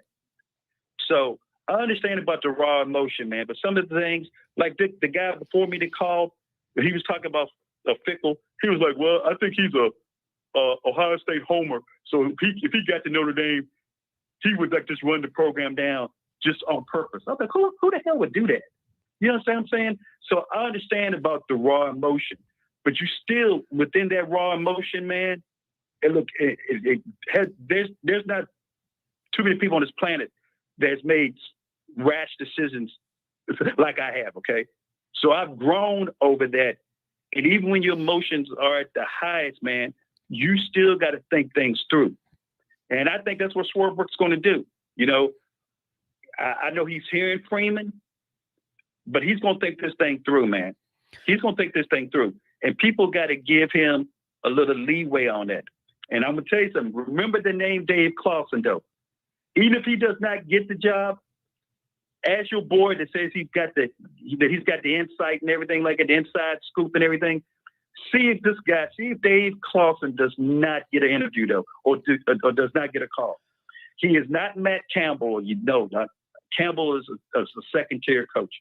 What? Remember the name Dave Clawson. Okay, Melvin, let me ask you this. Would Dave Clawson be able to recruit well enough at Notre Dame? Does he have that personality? You could set up your offense a really awesome way. If you don't have the guys in it, what good is it? Would he be able to have the personality it takes to successfully recruit at the level Notre Dame's going to need moving forward? I don't know that answer. What do you think? Right. So let me answer it this way. If like I said, I think Freeman's a hell of a recruiter now. Okay, like I said, I still got to see more of him. I can still see more of his defense against the big boys, Ohio State, Clemson, and everything. But we're under the impression, let's say Clawson came in, we're under the impression that Freeman would still be the DC, and he still can recruit. And so you still got Elston there. You still may have Elston there, who's a closer. Like, I don't know. Elston is like, people give Freeman a lot of credit as a recruiter. If you listen to a lot of the recruits too, yeah, they talk about how great Freeman is. But if Freeman is that great, you wouldn't hear them sneak in Elston's name too. So you got a dynamic second level recruit at Notre Dame and Elston too. So if Freeman stays at DC, he's still going to be your main recruiter for defense. I mean, even for the whole team, he can because I heard he brought in some offensive players too. And I would tell you this: the recruits would like, though. Recruits wouldn't want to come to play for Wake Forest, the school, But if I'm going to play for Notre Dame and I get into that offense that Clawson runs, okay, now I don't want to go to a 4,000 enrollment school. When I think it's the smallest school size-wise in Division I to play sports. I think it's Wake Forest. But if I can come to ND and I know I'm going to get 40 to 50 passes thrown, and if I'm a running back, I know it's going to be schematic. I'm going to have holes open up. I think Clawson can do the job, especially if you maintain a good recruiter like Freeman and you got Elston there. Now, let me ask this. I get what you're saying. I get what you're saying. I just don't think the fan base would be that excited about Clawson. Whatever. Maybe we just don't know enough about what he's got going down there. But let me push back at you on this. What if I said to you, give my man Freeman a year to figure out personnel, get guys in the right place, not have half the starting defense out before the first game, let things settle down a little bit. Yeah, I mean, you got to look at it. I look at it that way as well. Things are bound to get better on the defense, not worse. Freeman it's kind of rough what he came into. So right. I think there's still growth for Freeman within that defense. And it still ended up being a pretty good defense by the end of the year. It did. And I would say you are right. I mean, Murris Louisville, that broke my heart when he broke his ankle. That tore me up because I thought that boy was going to do some things this year. Okay, and all the other injuries that we have, I agree with that. Okay, but I want y'all to look at this too now. And once again, like I said, it was Fickle, okay, that put this idea in the head of Freeman, okay, with this 3-2-5 and all that. It was Fickle that put that in Freeman's head, okay. Now check this out though. I've seen tendency though of Freeman to be stubborn with that defense now though too, okay. So because it took him a long time. It took him a long time to revert more to that four-man front. And that was Kelly. That was Kelly though that told Marcus, okay, Marcus, yeah, you're 3-3-3, you're 3-2-5. You know, we need to tighten up. We got defensive linemen. Okay, let me ask you this, John. If your strength is your defensive line, right? And I come in and I say, you know, I run this unique defense, okay? And Freeman always talked about, you know, we're gonna be multiple at the front. We're gonna be multiple up front. What was the thing people were crying about for 4 or 5 games? Get the hell out of the 3-2 or the 3-3-5. So if Freeman is that smart, okay, it was Kelly. Because if you go back and listen to Kelly's interviews, Kelly was like, well, you know, we had to change some things up. We had to shore some things up because I actually believe Freeman is really married to his 3-man front. And so I'm not that worried about that. I'm not that worried about that. Like, I'm looking at the big picture, Melvin. He'll get over that. If it doesn't work long enough, he'll get out of that 3-man front. Like to me, Melvin, that concern, that immediate concern you're bringing up is like number 20 on my list of things that I would ever think about with this big picture thing. I'm looking at, and maybe I'm off base, Melvin, but I'm a big personality guy, and there's just something about this guy's that is different than anything Notre Dame's had.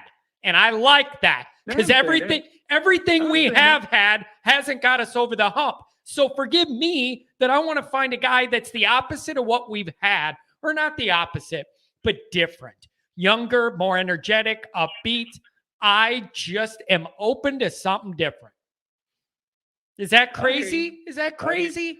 But I'm saying this. This is what I'm saying though. I'm saying that you, not just you. When I say you, I'm not talking about you personally, but I'm saying people in general. Okay, Freeman with his resume, and you saying that that's not the big picture. I'm telling you, man, I see some stubborn tendencies in him, and you saying that he's going to evolve. I don't know that. You know what I'm saying? I don't know. How are we going to know that? Give him a chance.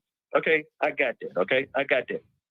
But I want to see another year. This is a sad thing about Kelly leaving. Okay, I would have loved to see another year as DC for Freeman. I want to see next year. I want to see his defense against Ohio State. I want to see his defense against Clemson. Okay, I want to see his defense against Lincoln Riley's spread attack. So, you know, I still say, we had injuries and everything. I'm just not as sold on Freeman. You know what I'm saying? I don't care how energetic he is, man. You know what I'm saying? That's great. I like my energy as the recruit, okay? But schematically, I still got some concerns about him. And that's just, and everything you're saying about, I get all that, man. I get all that. And the caller before that, man, was saying, okay, yeah, he's black and everything, man. That's not even something that we need to go down, man. You know what I'm saying? So yes, it's different. Yes, he's different, okay? And yes, it'd be different for Notre Dame, okay? But sometimes different can be good, okay? And I'm not knocking more so of the difference. I'm still going on the eye test of what I've seen with that defense, okay, against the better teams on the schedule. And I'm telling you, John, I think not just you, but I think a lot of people are falling in love with our defense, okay, against what we did against teams that were averaging like 17 points a game. So, you know, I just hope I just pray that Notre Dame gets it right. I think Swarbrick is going to get it right. If it's Freeman as head coach, man, look, like I said, I've been loving Notre Dame since I was 5 years old, man. So, you know, I rooted for them. God, even when they had Charlie Weiss, man, I rooted for them, man. Even when they had Willingham, man, we going like 5 and 6 and stuff. So, you know, I'm going to be down with Notre Dame, man. But I want right. I don't want glitter.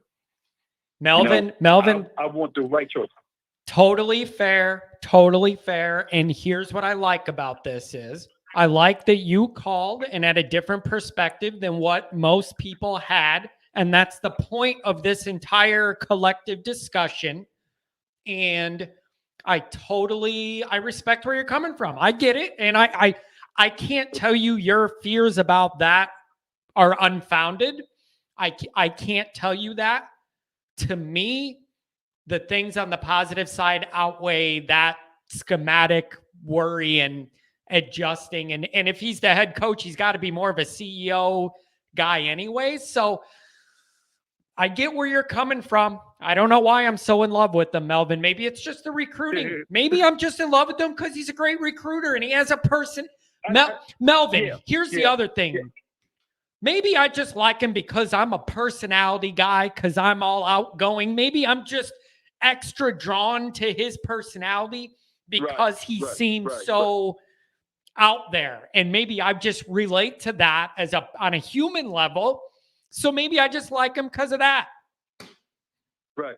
Well, and I'm gonna get ready to go because I know you got other callers.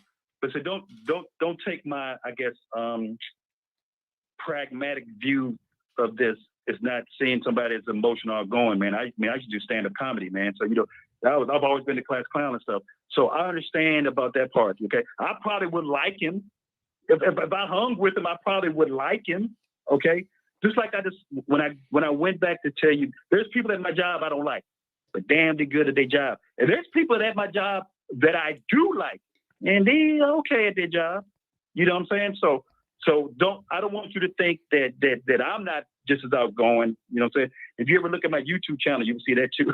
But I'm just as outgoing and everything like that too. I'm just saying, in this case, what's at stake with this university that I've loved since I was 5 years old, you just can't run on emotion with this. That's fair. Hey, John, I just want to tell you, man, I love your show. I love you. I love when you're just doing your videos. You got to keep this call and show going, man. You are excellent. I tell my wife, I said, I got to see what John got to say. And I told her today, I said, John hasn't put nothing out yet. She goes, you know he's losing his mind. I said, yes, I know he's losing his mind. And it was so funny because I told her, I said, I got to hear what John got to say.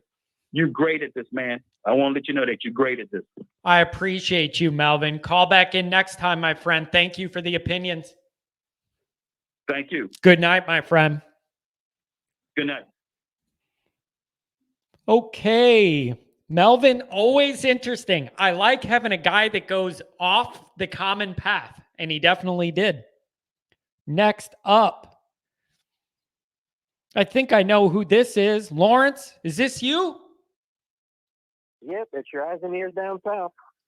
I love hearing that accent. What's up, buddy? How's SEC territory? What's new down there? Lane Kiffin and Mike Leach running the state, and I got to put up with Ole Miss fans running their mouths, which is just absolutely hellacious. Like, everything that you feel about Michigan fans is pretty much the way that I feel about Ole Miss fans, with the exception that at one point in time, Michigan was actually something in football, where Ole Miss has been historic nothing in football. To tell you how historic of nothing Ole Miss has been at football, at an Abner's Chicken Finger restaurant in Jackson, Mississippi, they have the 1977 Notre Dame National Championship banner hanging up because Ole Miss beat Notre Dame that year. Like, Ole Miss has always hung their hat on beating national champions rather than actually being national champions. Well, that's good. That's a funny tidbit. That's a long time ago. Lawrence, what do you make of this situation with Notre Dame? Well, first off, anybody that is surprised that Brian Kelly bounced out the way that he did has not really paid attention to the way Brian Kelly has left previous jobs. Not just the way he did at Cincinnati, where he left, where he went 12-0 and won the old Big East in 2009 and left Cincinnati before they went and played Urban Meyer and Tim Tebow in the Sugar Bowl. But he did the same thing at Central Michigan when he went to Cincinnati. As a matter of fact, when he was at Central Michigan, I believe it was after they lost the MAC title game that year. Instead of coaching Central Michigan in the bowl, he went to Cincinnati and coached Cincinnati in their bowl game that year. The level of surprise, I feel like, is higher than it should be. I guess in theory, not in theory, in reality, Notre Dame is a bigger and better job than both Central Michigan and Cincinnati. So I guess it's surprising that he would bail on Notre Dame with a chance to go to the playoffs in theory. But, he's done it before. And one thing I've learned in my time on this planet is people don't change. And so the fact that he went to LSU was a surprise to me, but the fact that he left, with only one game left in the season was not so much of a surprise to me. Second, I think if we end up with Freeman, if we end up with Fickle, I'm a happy camper either way. I don't really have one preference one way or the other. Either or is fine with me. I think with Freeman, we have both a higher ceiling and a lower floor. And what I mean by that is I think Freeman has that personality and that killer recruiting instinct to get us over the top. But also, on the flip side of that coin, he is, Notre Dame, it's a tough job. It ages you like you age when you're president of the United States. And so to be 30-something years old and learning on the job at Notre Dame without ever having been a head coach before, I think that's where the lower floor comes in. Fickle, I like Luke Fickle. He's done a tremendous job at Cincinnati. Had a rough year, his one interim year at Ohio State. I think Fickle would probably keep us where we've been for the last 5 years. And that's not something that should just be, I think, just kind of not laughed off, but kind of shrugged off or rolled your eyes at. Because really, since 2017, I think there's only like 4 schools that have won more football games than Notre Dame has. And it's like Bama, Clemson, Georgia, Ohio State, maybe Oklahoma. So we're in a really good spot right now. I think Fickle keeps us at about an 8 out of 10. And I think Freeman could push us to a 10 out of 10. But also, if he doesn't get a good staff around him, that could drop us to a 7 or 6 out of 10. Does that make sense? Yeah, that makes perfect sense. I think that's a very, very fair calculation you're making with all that. Like, I think that's a very fair calculation. And I actually kind of tend to agree with you. Last night, I kind of came up with the same calculus equation you did, where Freeman, I think there's more upside, high-end elite potential upside, but also more risk than there would be with going with Fickle with a bit bigger body of work, all that experience. I totally agree with you, and I get that. Now, let me ask you this. This is a little unique because I'm obviously, in Illinois. You're down south in SEC territory. How are folks down there, down south in SEC land, how are they reacting to this Brian Kelly news? What is that like down there? Well, I am friends with a number of people who went to who are LSU fans, and they're split down the middle. You've got the group of people who, you and I have both ragged on Notre Dame fans before, because you've got the Notre Dame fans who won't get, who are like you and me, who enjoy the totality of college football. And then you have the Notre Dame fans who don't get outside of their Notre Dame bubble, if you know what I'm saying. There's plenty of LSU fans that are like that, where they don't venture out. They keep it with the SEC blinders on, and anything outside of the SEC is not worth watching type of mentality. And those are the LSU fans that don't like the Brian Kelly hire, because in their minds they hear Notre Dame equals terrible / overrated, and so anything that's associated with that they don't figure is good enough for LSU. Then you've got the actual legitimate college football fans that happen to cheer for LSU, and there's a good number of them that are like, holy crap, this is a really good hire. This dude's won everywhere he's been. This dude has won 5 straight 10-win seasons at Notre Dame, and it's like that's something that's impossible to do. So there's no reason that he can't roll into an absolutely loaded recruiting class, recruiting-rich area at LSU and win big. Now, the problem that he's going to run into at LSU is he was afforded a lot of leeway at Notre Dame because of who his immediate predecessors were, right? How many times did we hear he's the best since Lou Holtz? Well, yeah, because the guys since Lou Holtz were Bob Davie, Ty Willingham, and Charlie Weiss. So the ball was not a terribly high bar to clear. He's following. Ed Orgeron was a maniac and a kind of a cartoon character that won a national title and then completely bottomed out. Les Miles kind of the same way, that won a national title with Nick Saban's players and then didn't bottom out, but he just a little bit worse each year. Brian Kelly's problem is that he's not going to be afforded the same leeway at LSU that he was afforded at Notre Dame. You also run into the fact that you have to go up against Nick Saban every year. We've seen Brian Kelly against Nick Saban twice at Notre Dame. It hasn't been pretty either time. Now, you could talk yourself into there's a lot more talent at LSU than there is at Notre Dame, just because of what Notre Dame being a fine, outstanding academic institution that LSU isn't. But it's gonna. I don't know. I think it's a really big time hire, and Scott Woodward, their athletic director, has actually done a phenomenal job of swinging for the stars, not just with his football hire, but he did the same thing with women's basketball. He hired Kim Mulkey, who was a multiple national time winner at Baylor. He hired a multiple College World Series winning coach from Arizona to be LSU's baseball coach. And now he's hired Brian Kelly from Notre Dame. So Scott Woodward at LSU swinging for the stars, and so far everything's coming up roses. If you had to guess, what way does Notre Dame go with this? Well, that's actually kind of what I wanted to get into next a little bit is for as much crap as we give, as you give and I give to Hipster Jack for doing stupid things like giving away home games to play them in other teams, like let's go play a New York team at Yankee Stadium instead of at Notre Dame Stadium. Like that makes a hell of a lot of sense to maximize home revenue. I did some digging today, and Jack has only had to make, outside of Brian Kelly, I believe, has only had to make 3 hires throughout the whole of his tenure at Notre Dame within the athletic department. And one of the reasons that I think they probably go with Freeman. That's what my gut tells me, because there's just too many reasons not to. There's too many reasons to not do it. There's too many reasons why you got.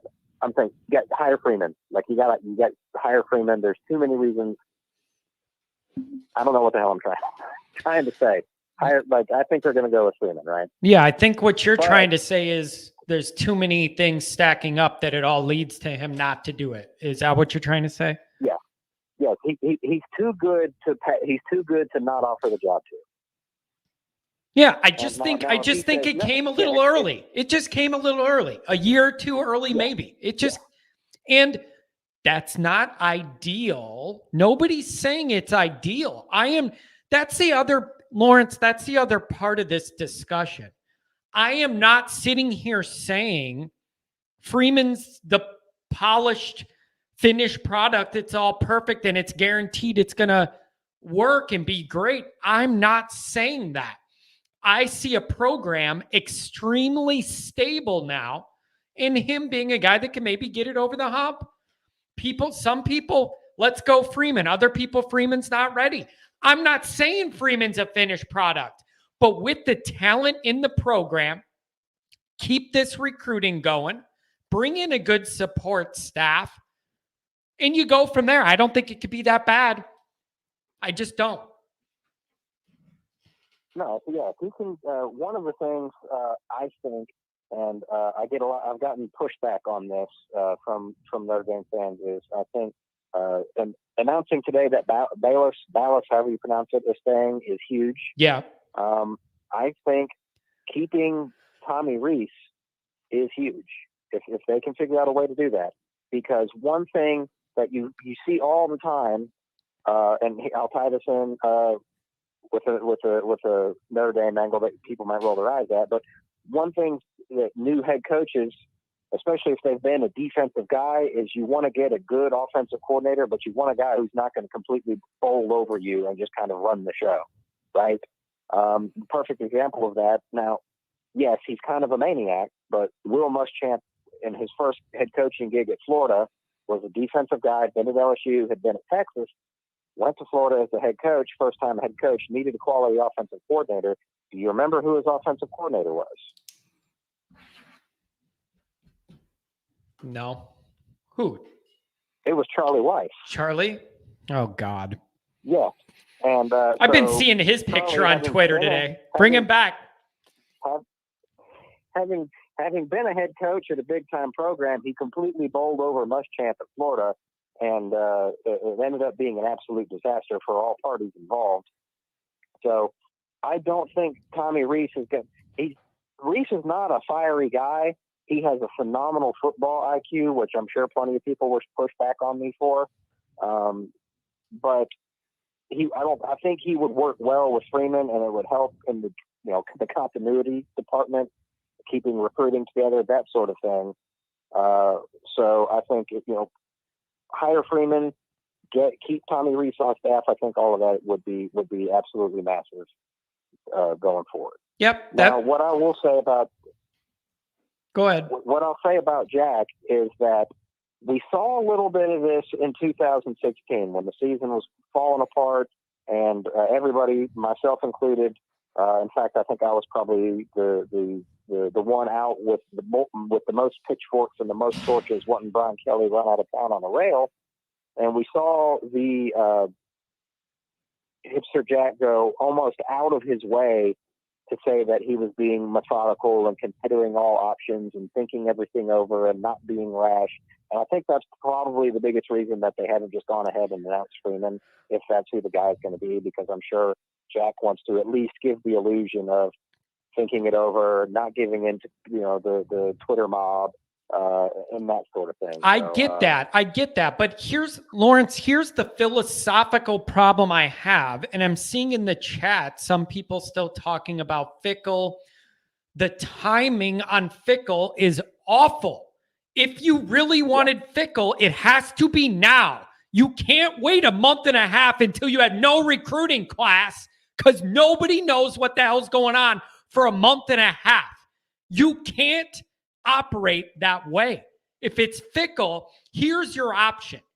Ride Cincinnati through whatever playoff run, however far you're going to get, and don't come to Notre Dame. Or do what Kelly did. Forget Cincinnati before a bowl game. You're coming here tomorrow to get everything calm. Right now, it's all these waves and chaos and confusion. Calm.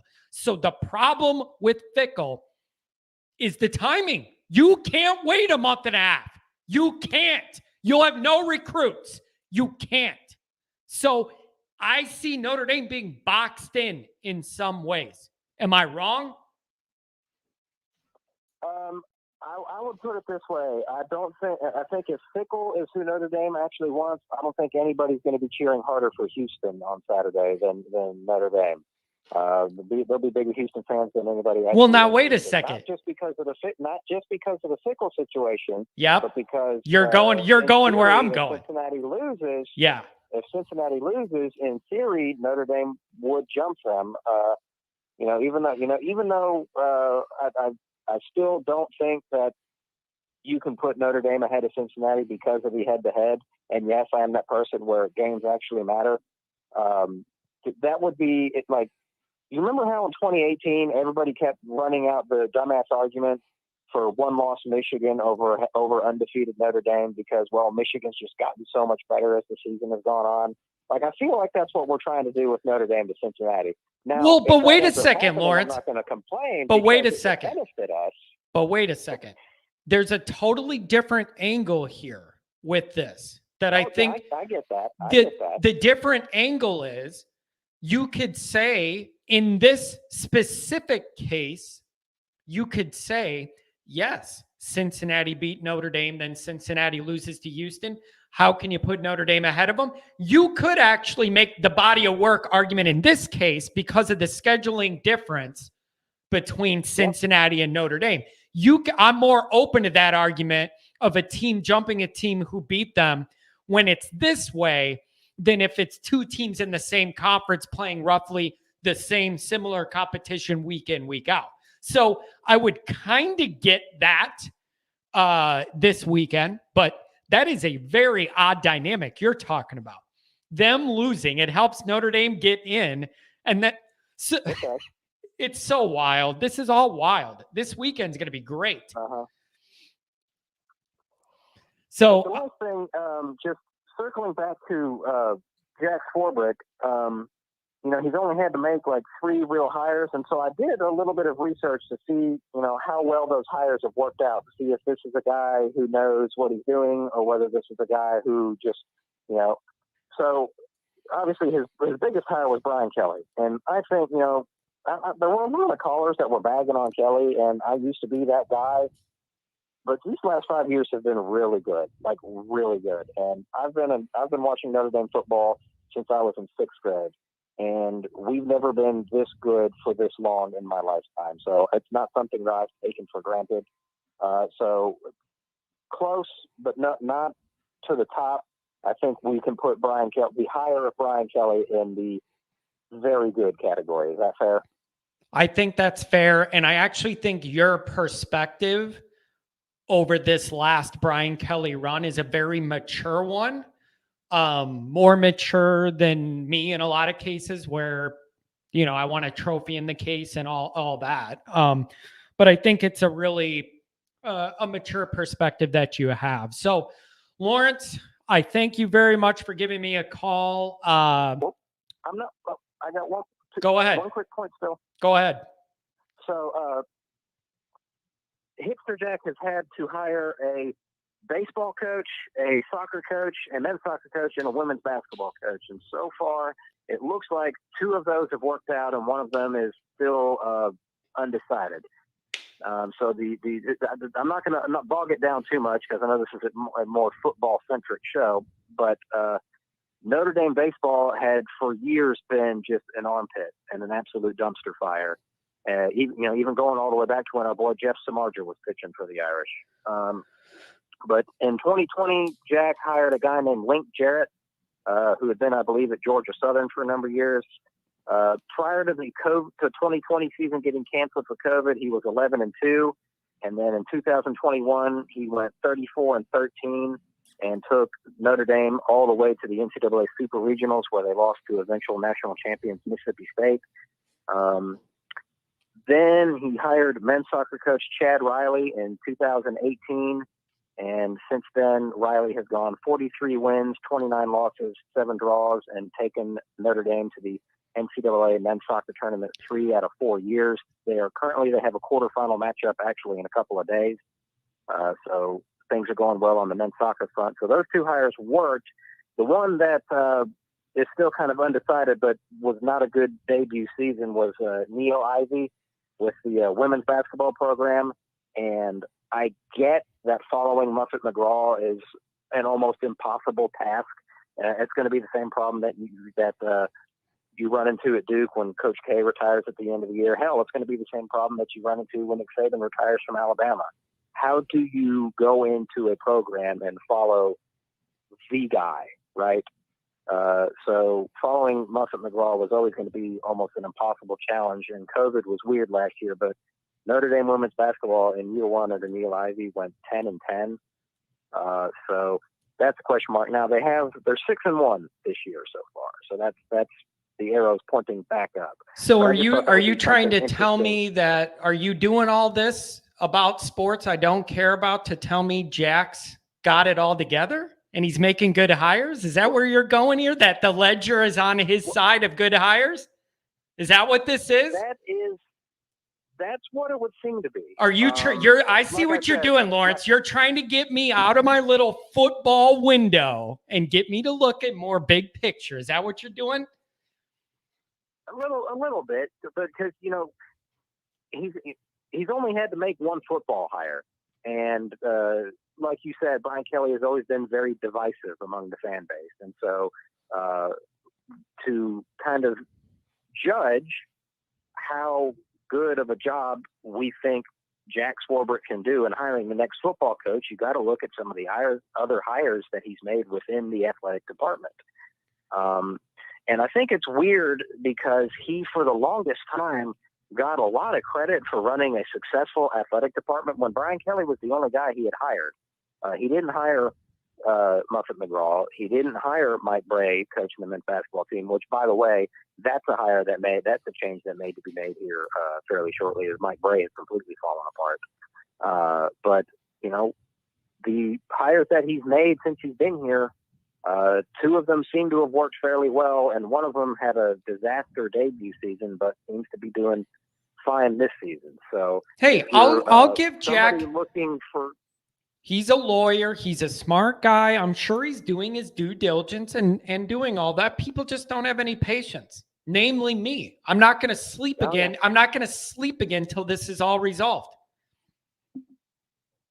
Well, it's just I think if the one guy that was on earlier, I think it was your second caller, that has the hookup and knows the guy who knows the guy, and he said it's Freeman. So I think Jack is just trying to give the illusion of a long, well thought out decision. Yeah, that makes sense. Very reasonable, Lawrence.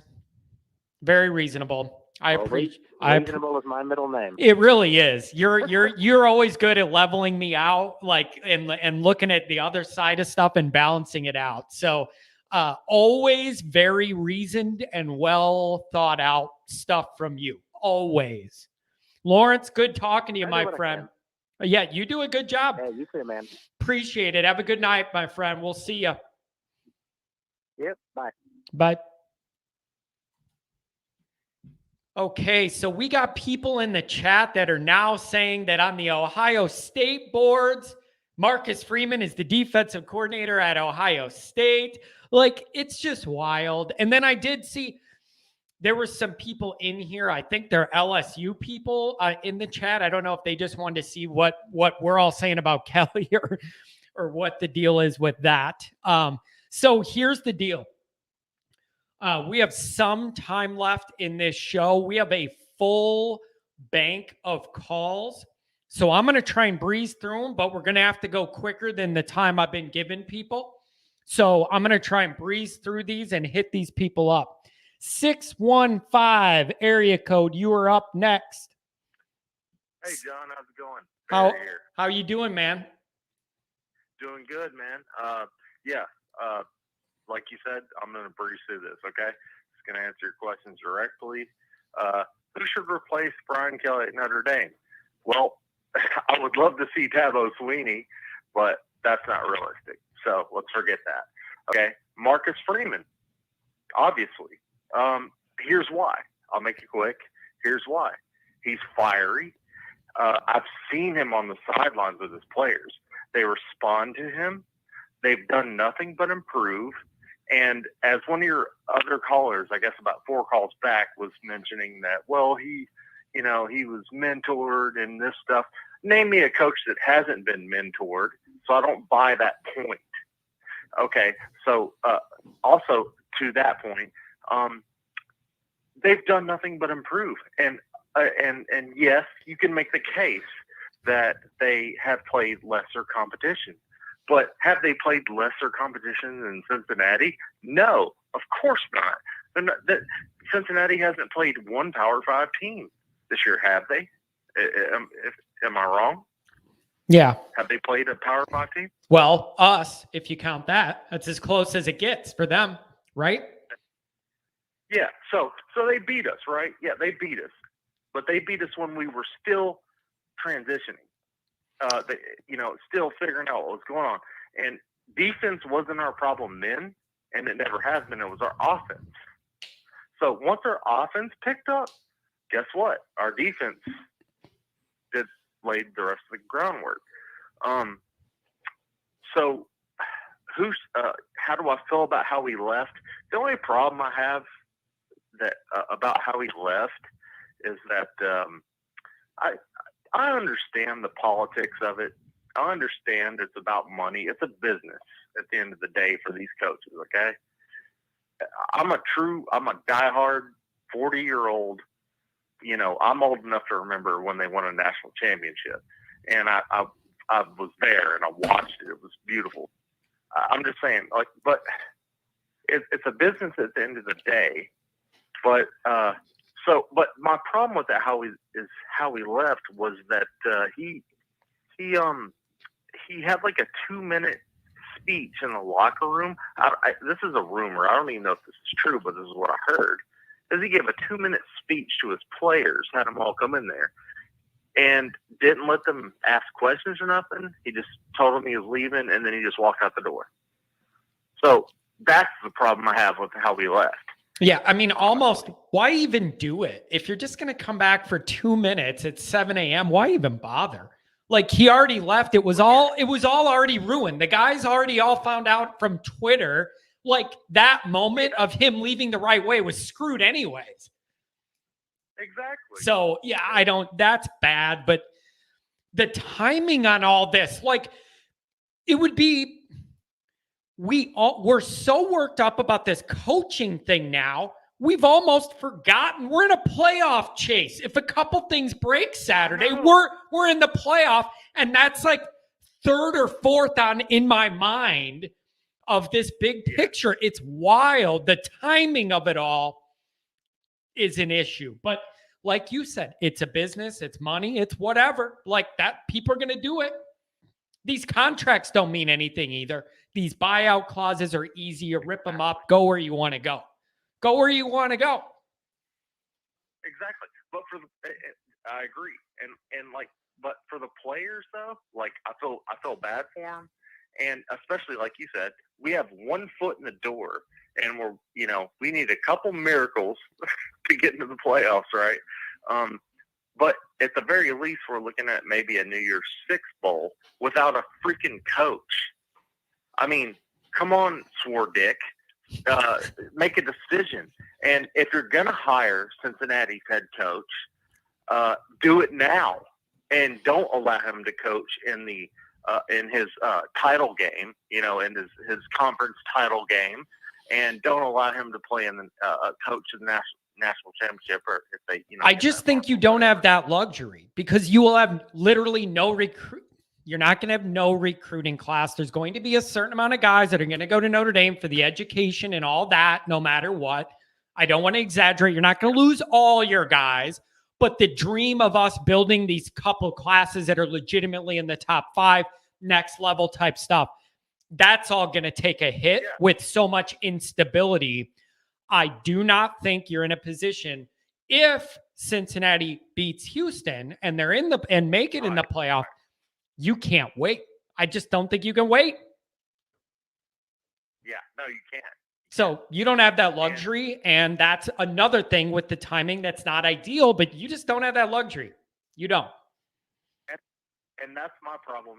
My problem has always been, like, I've been back and forth with Kelly. All right. Like, but my main problem throughout years has been their administration, and it's been from one guy to the next.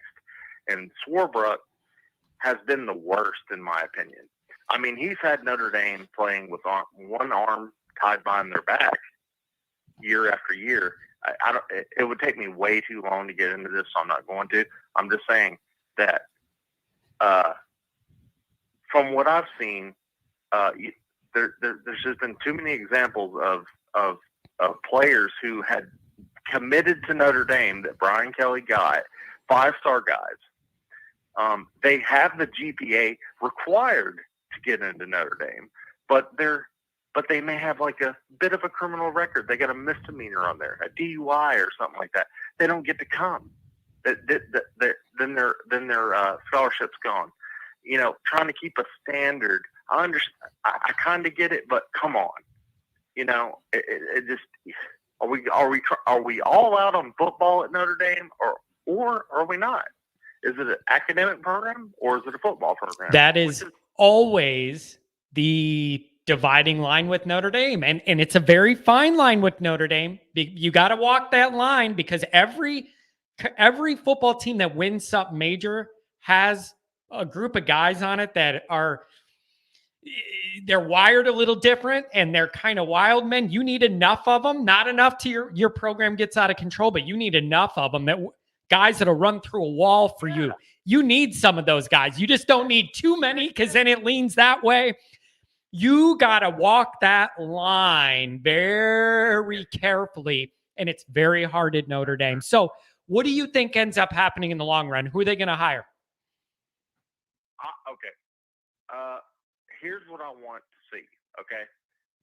The reality of the situation. I would love to see them hire Freeman, and here's why. Because, yes, he's an unknown, okay? But I love the guy. I've seen him on the sidelines. I've already explained that. But look at who we have. We have a ton of big-time talent, true freshmen right now. Diggs, you name it. We got tons of defensive true freshmen who've stepped up, offensive true freshmen who've stepped up. None bigger than Diggs, in my opinion. He jumped 12 feet in the frickin' air the other day, a couple of weeks ago. He was like on the highlights of everything. He's got plenty to work with. So all he has to do is game manage, okay? All he has to do is hire another defensive coordinator and make sure he has a good offensive coordinator.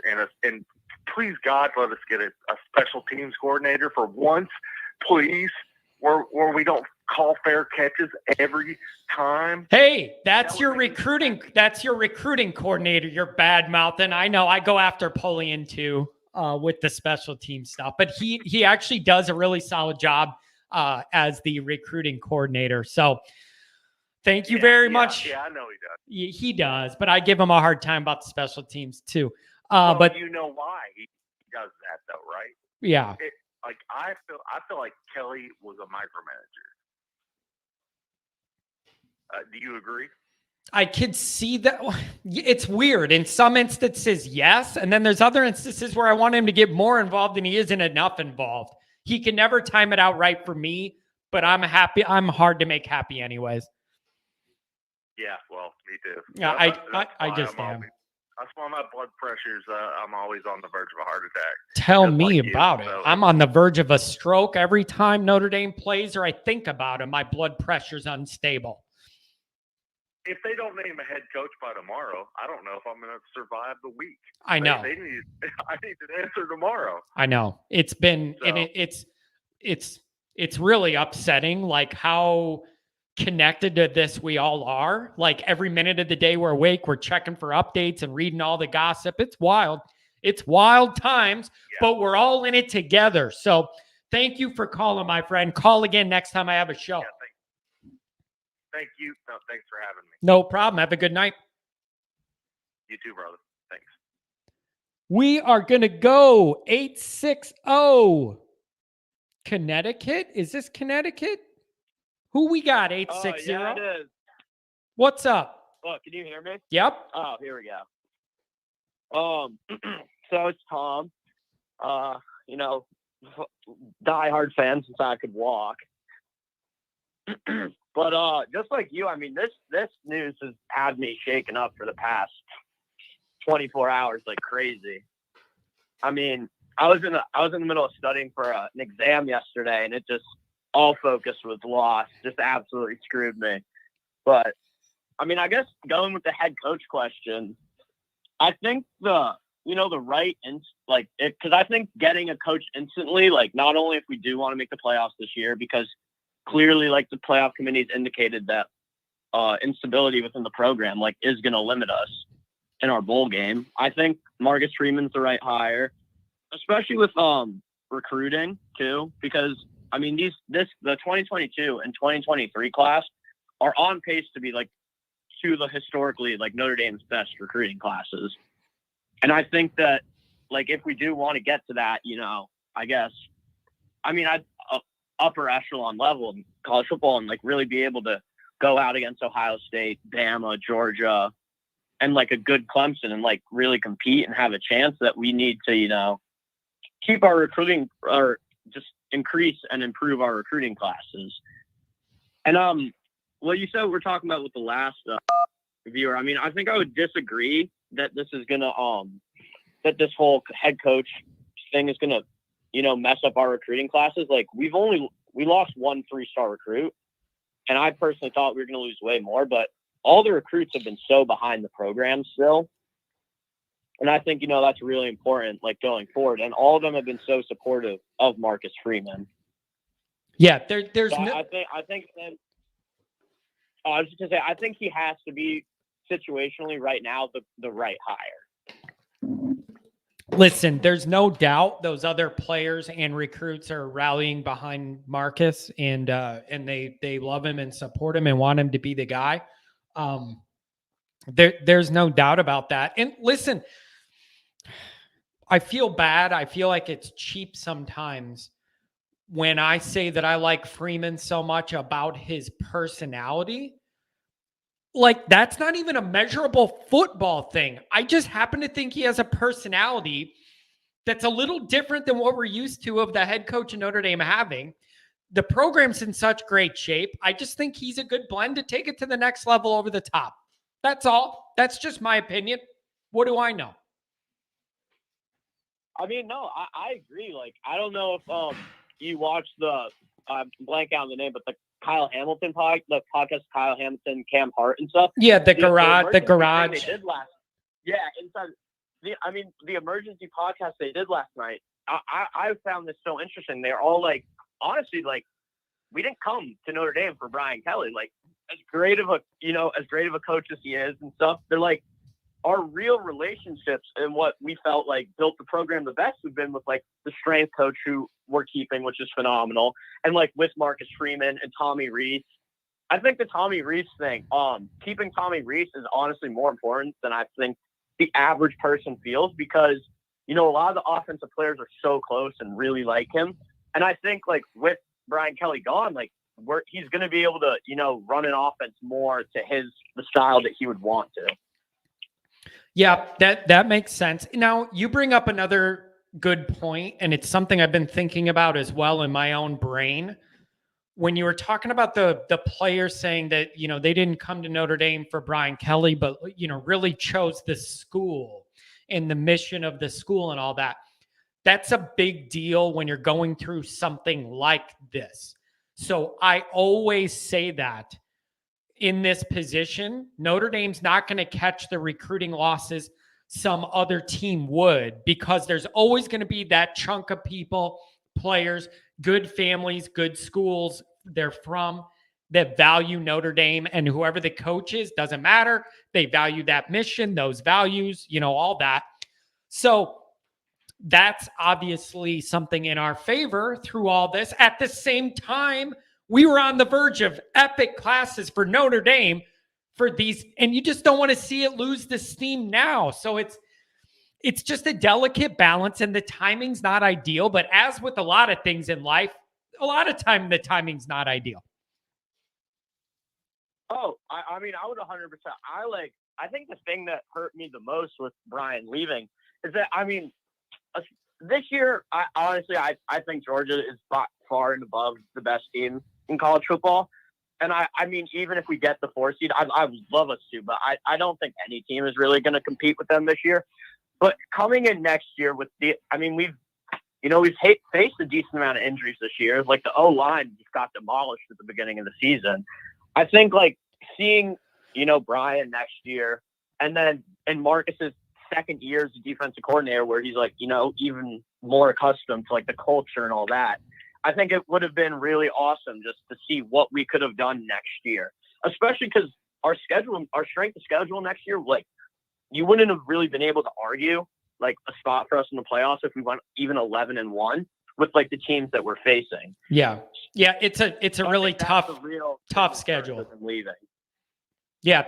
I think that's a very good point.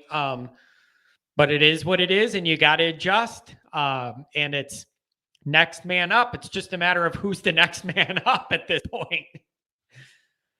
So how do you think? Yeah, exactly. How do you think this is going to go? Who's it going to be, and when will it be announced?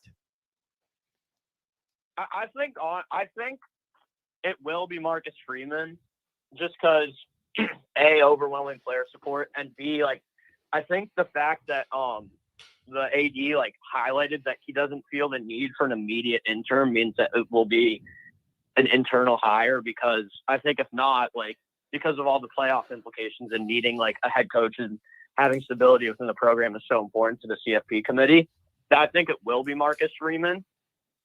And I think it'll happen within the next couple days. But I wouldn't be mad if we did end up getting Luke Fickell, and if we could keep Marcus Freeman as defensive coordinator and pairing them together. Because I mean, we saw last year that when they were together, they lost to Georgia by 3. Here's the thing. I think that is a scenario that would be absolutely, that might be the ultimate home run if you were able to do that, because then Freeman can still recruit from you the way he is, and also still develop into being the next head coach when Fickell leaves for Ohio State, when Day goes to the NFL or does something else, right? But I just don't think it's going to happen. I don't think Freeman, I don't, that would be a great dynamic because it's kind of the best of both worlds, marrying both those options together. I just don't know if that's realistic at this point. Oh, no, I don't think that's the realistic scenario. I think that is like what you said, like that's the home run dream scenario that we could have.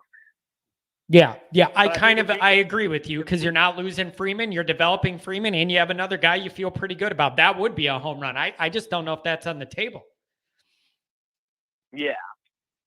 I think as long as we keep Freeman and Tommy Rees, I think, you know, the program's just going to keep on chugging and we'll keep on improving. And like, maybe, you know, Freeman's first year, there'll be like some growing pains as him adjusting to a head coach. But then, I mean, the 2023 class, like if he can keep a majority of the commits, like we're projected to get 3 5-stars in 2023 right now. That doesn't happen for Notre Dame. And all 3 of them are defensive players. And so Freeman has played such a key role in, you know, recruiting those 3 players that it's just necessary to keep him on the staff. Yeah, that makes sense. That's a good call, my friend. Thank you very much. Enjoy all the games this weekend. We'll see what happens. Yep. Thank you. Have a Take good care. day. Good night.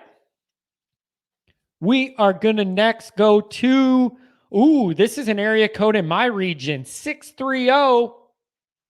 Who we got 630? Fellow Northern Illinois person.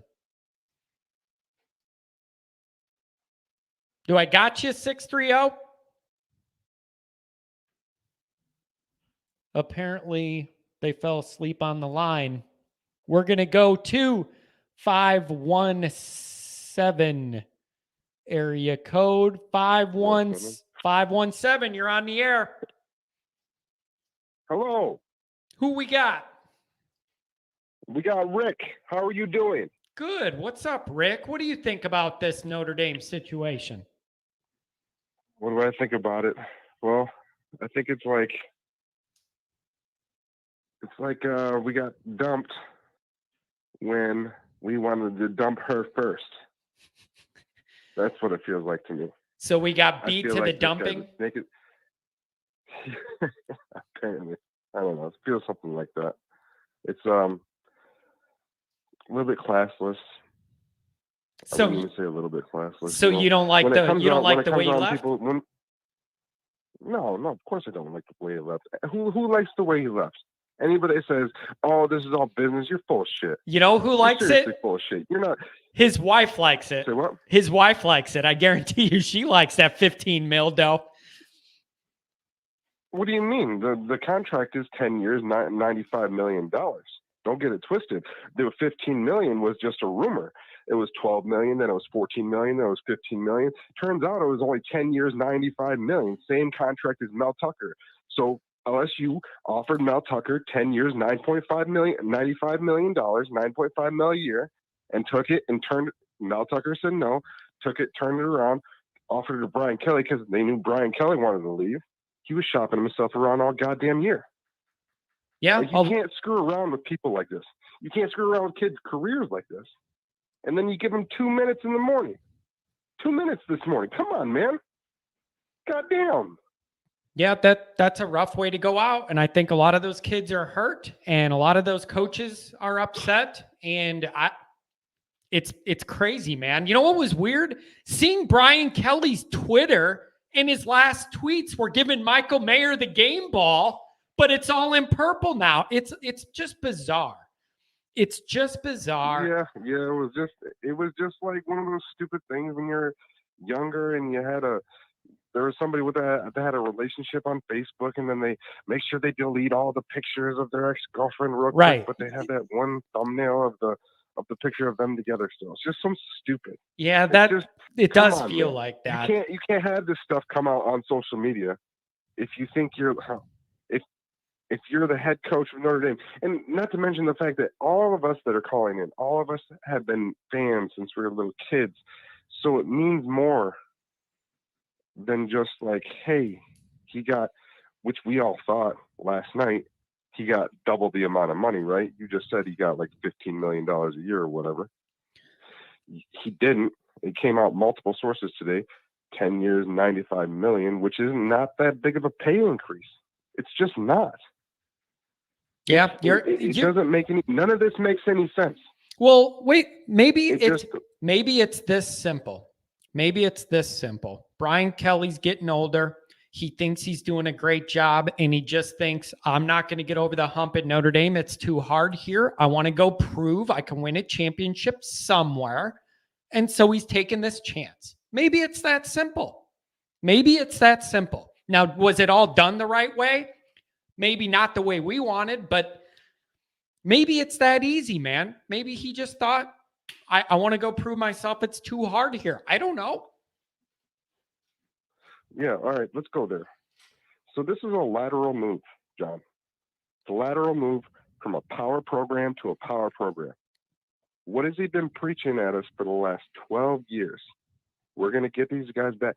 What's the goal? A national championship. What's the goal? A national championship.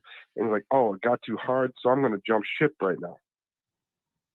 Like, you don't do that as a man. You don't preach it for over a decade and just completely go back on everything you've been saying. And you built it up. And you're right there. and now you're going to leave? Oh, man, you're dumb. But You're you know what, stupid. though? And I hope Marcus. I love how mad you are about this. But here's how I look at it, man. I don't take Kelly serious with all that stuff you were just saying that he says. I've been long on record saying I don't listen to Brian Kelly press conferences because he doesn't say anything. And if he does, it's coach speak. So all that stuff he's been saying all these years, I roll my eyes at anyways. Like it's all coachy coach speak. And that's all it is. But I don't know what this is about. He obviously wasn't happy, wanted to change. This opportunity came up quickly. Boom, gone. I don't know, man. But where does Notre Dame go from here? I know I like your animus right now towards Kelly, but where do we go from here? Because that's the other part of this, man. That's the other part of this. I'm going to be in a place emotionally and mentally at some point to think about the way Kelly did all this and how that feels and hits me. That time is after our situation's resolved and I feel more secure and better about it. Then I'll have the capacity to deal with that.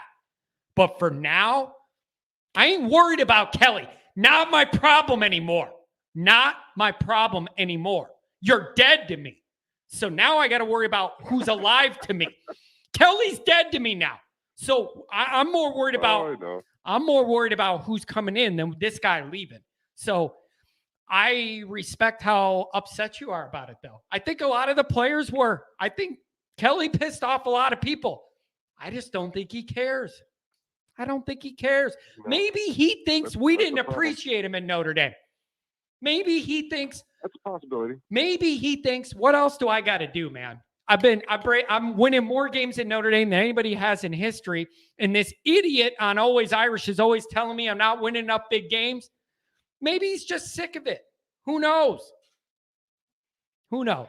I don't know. I got one short story that when my brother was getting recruited to a D2 school in Michigan, the head coach of Grand Valley State University was Brian Kelly. Walked into his office, had a 15-minute meeting with him. My brother said, which Grand Valley State at the time was a top-tier Division II program, the cream of the crop. My brother walked out of that meeting, said, that guy was the biggest dick I've ever met, and I will never, ever go here just because of that man. Fast forward, 20-some years later? Now I understand. Well, we've all been like making up for him, you know? Making up for how big of a dickhead he is all these years. Like, well, he's just bringing us wins, but he's a dick. But he's winning for us, so it's okay. But where do we go? I heard a guy, Melvin, on the line earlier saying Wake Forest, Dave Clawson, awful choice. He needs to stop watching ACC football because Dave Clawson gives up about 500 yards rushing a game. Not a good defense at all. Like, you can give me 50 points, but if you give up 50 points to Army, North Carolina, like, he called Marcus Freeman a bum for giving up 34 points to North Carolina. Wake Forest gave up 56 or something like that. Like, come on. You got to at least know, if you're going to call somebody a bum for giving up points, you should at least know the backstory for everything. It's just, I guess we could go fickle.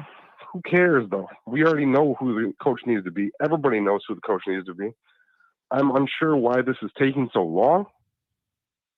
I mean, but it's, in retrospect, it's not even been 24. It's just been 24 hours in retrospect. So, like, hasn't really been that long. But in today's social media, everything's faster. You know, that's how it's going right now.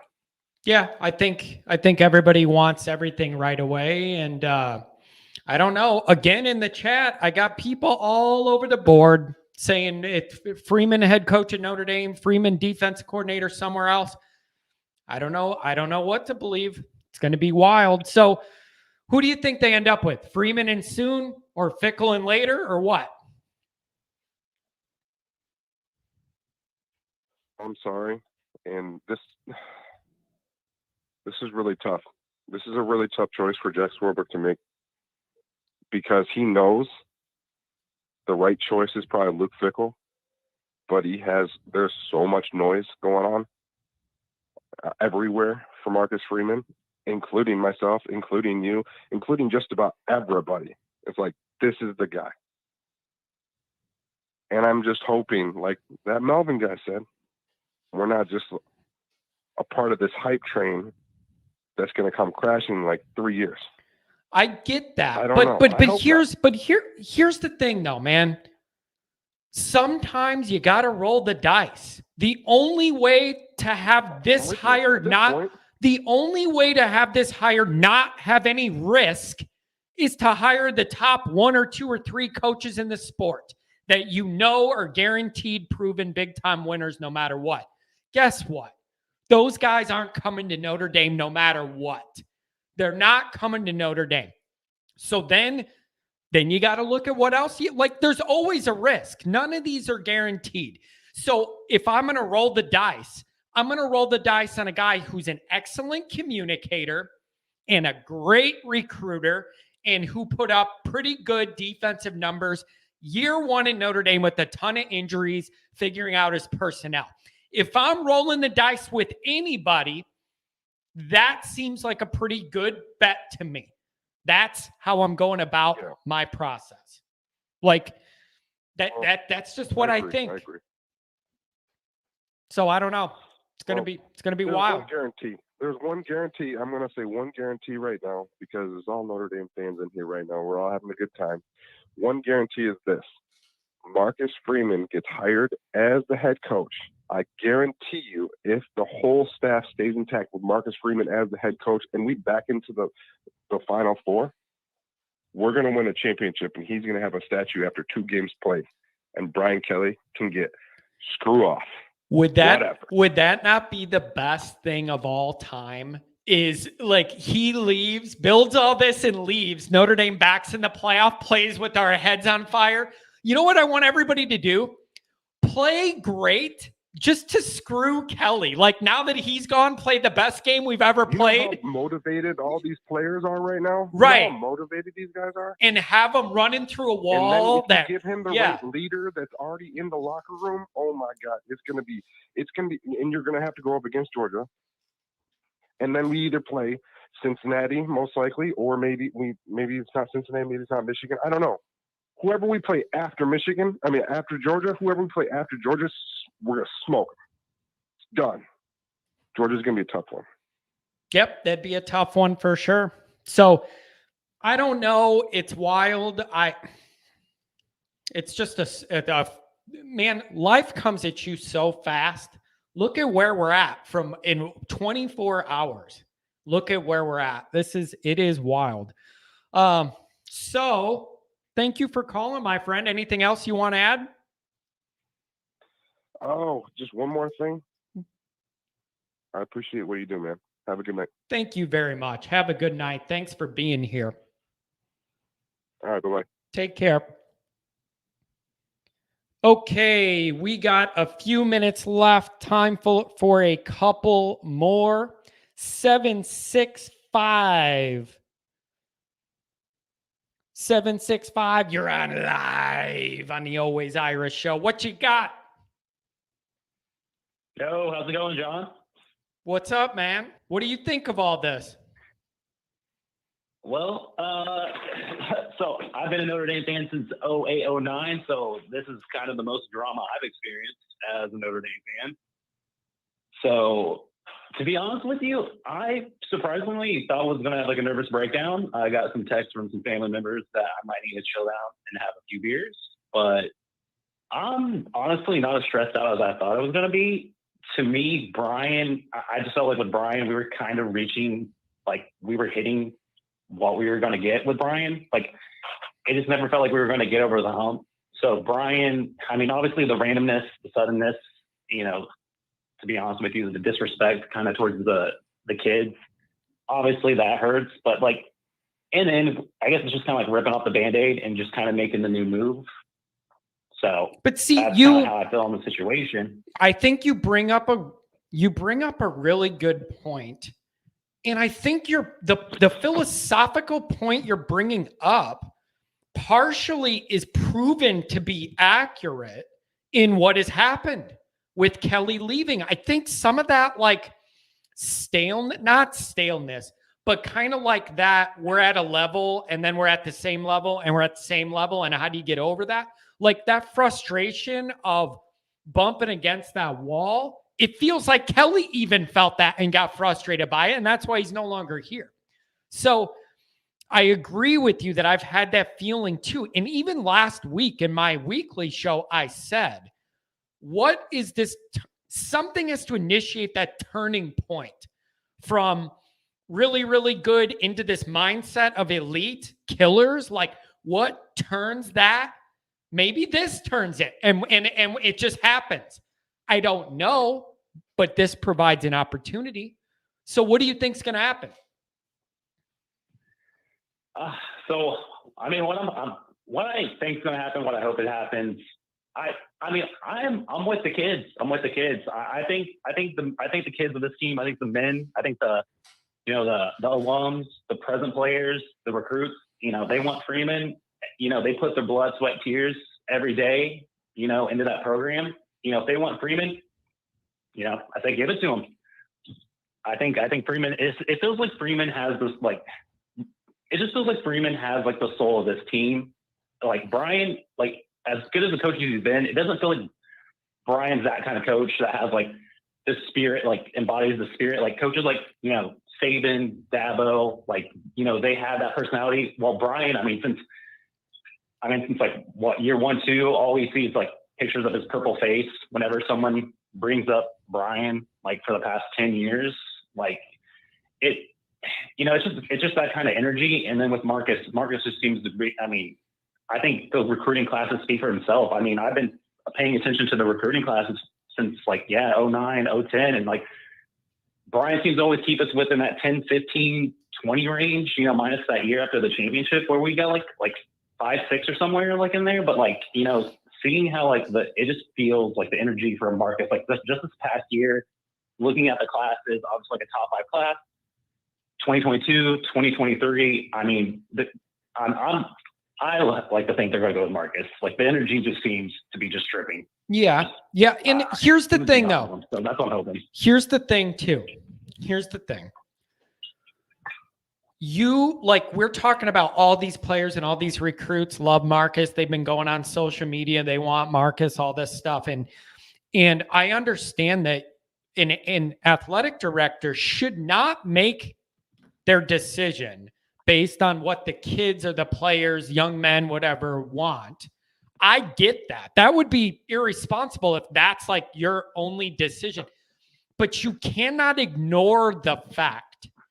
You cannot ignore the fact that the current players and the recruits and all that are behind this guy. That cannot be ignored, but it can't be the determining factor either. But it has to be recognized. It's important. I'm telling you, these guys will run through a wall for Freeman. They love this guy, and I'll run through a wall for him. I love him. I just do. It's a personality thing. I think it's just a personality thing. I appeal to his personality. I love it. It's. Oh yeah. I was Team Freeman factor before like the year even started. The energy's there. Obviously everyone wants him. Kind of like what we're saying, like obviously it's the higher risk, but it just feels like that's in order to get to that championship level, it feels like that's what we need. Like with Brian, it felt like we were always safe and trying to play secure, like and be safe in what we need to do. It just feels like we just need someone with that energy, with that moxie, like just to come in and just like re-energize that team. The thing is like 12 years ago, I felt like we were a broken down car on the side of the road. It feels like now we're in that car. We just need to get some gas and some nice set of wheels and just get going. Yeah, Notre Dame's so close. What does it take to get over the hump? That's what I want to know. And I think this could be a natural turning point, one that none of us planned on. We didn't plan it for this time. This could be a natural turning point. Respect what Kelly did, building the program up to where it is, and now Freeman takes it from there. Great plan. I'm down for it. So if that's what happens, I'm fine with it. I think, listen, Kelly did a good job reviving the program from the dumpster that he helped create leading up to the 2016 nightmare. Ever since then, rebuilt it. The foundation's strong. We need a guy to take it from there, and I think Freeman's that guy. That's all. It's just my opinion. It could be dead wrong. It's just how I feel about it. I just think it's worth it at this point. I mean, we got to do something. Obviously, like the past years, 5 years now in a row where it just feels like we're so close that we can taste it. And it's just what we need to do now to make those right moves. And it just feels like Freeman's the more excited, like definitely brings the juice and has that excitement. I mean, right now with like how the kind of everything's playing out, it's like, who can we really, I guess, who's going to be exciting to get? It's like, I mean, if Riley's going to go to USC, LSU's going to take Brian. It just feels like if we go with like, I don't know, if we go with like Luke or any of the other like options that kind of out there, they just don't feel as exciting or new. It just kind of feels like in comparison to the other two hires, just kind of like yeah, that makes move. sense. And it just feels like with Freeman, it just feels like with Freeman that's a little bit more. I mean, it just feels like more excitement, and I feel like that's definitely something that our fan base needs. And Marcus seems like the right kind of guy with the right kind of attitude and moxie and charisma that hopefully can push us over the level, over the hump. So it's definitely going to be I've been checking Twitter, I feel like every 5 minutes for the last 24 hours, and I'm just excited with all you guys just to see like where we go with this. It's interesting. It's interesting. Well, I guess we'll see, but thanks for the call, man. Give me a call next time. Yeah, appreciate it, John. Thank you, guys. Have a good night. Take care. You too. Okay, so that is going to be a wrap on tonight's show. There is a lot of callers still waiting. I knew it would be a very popular topic. 2.5 hours of this is a pretty good run, I think, for tonight. So we've gone a long way. Here's the deal. Everybody likes this. This is a popular topic. We're going to need to do more of this. So I don't know when, but I'll let you guys know. We're going to do another call-in show. Anybody who didn't get in this time, come back around and we will get you next time. Nolan, what number are you, Nolan? What's your area code? Tell me your area code, Nolan. I'll squeeze you in quick. Type it. Which one are you? 817.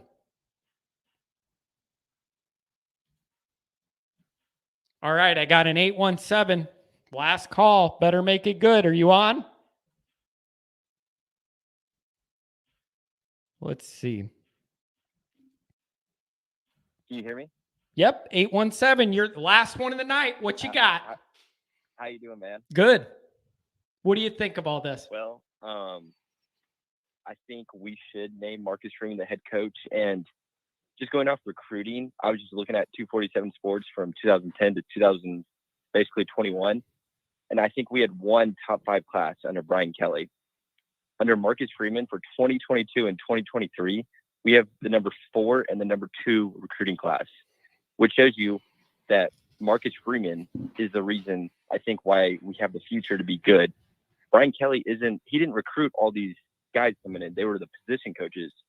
So I think if we can hire Freeman and keep guys like Mike Elston and our strength and conditioning coach, I think this program has a very bright future, in my opinion. That's kind of how I see it. That's almost exactly how I see it, especially with a solid foundation and good supporting staff. They already said that Matt Bayless with strength and conditioning staying in the program. That's a huge win right away. Yeah.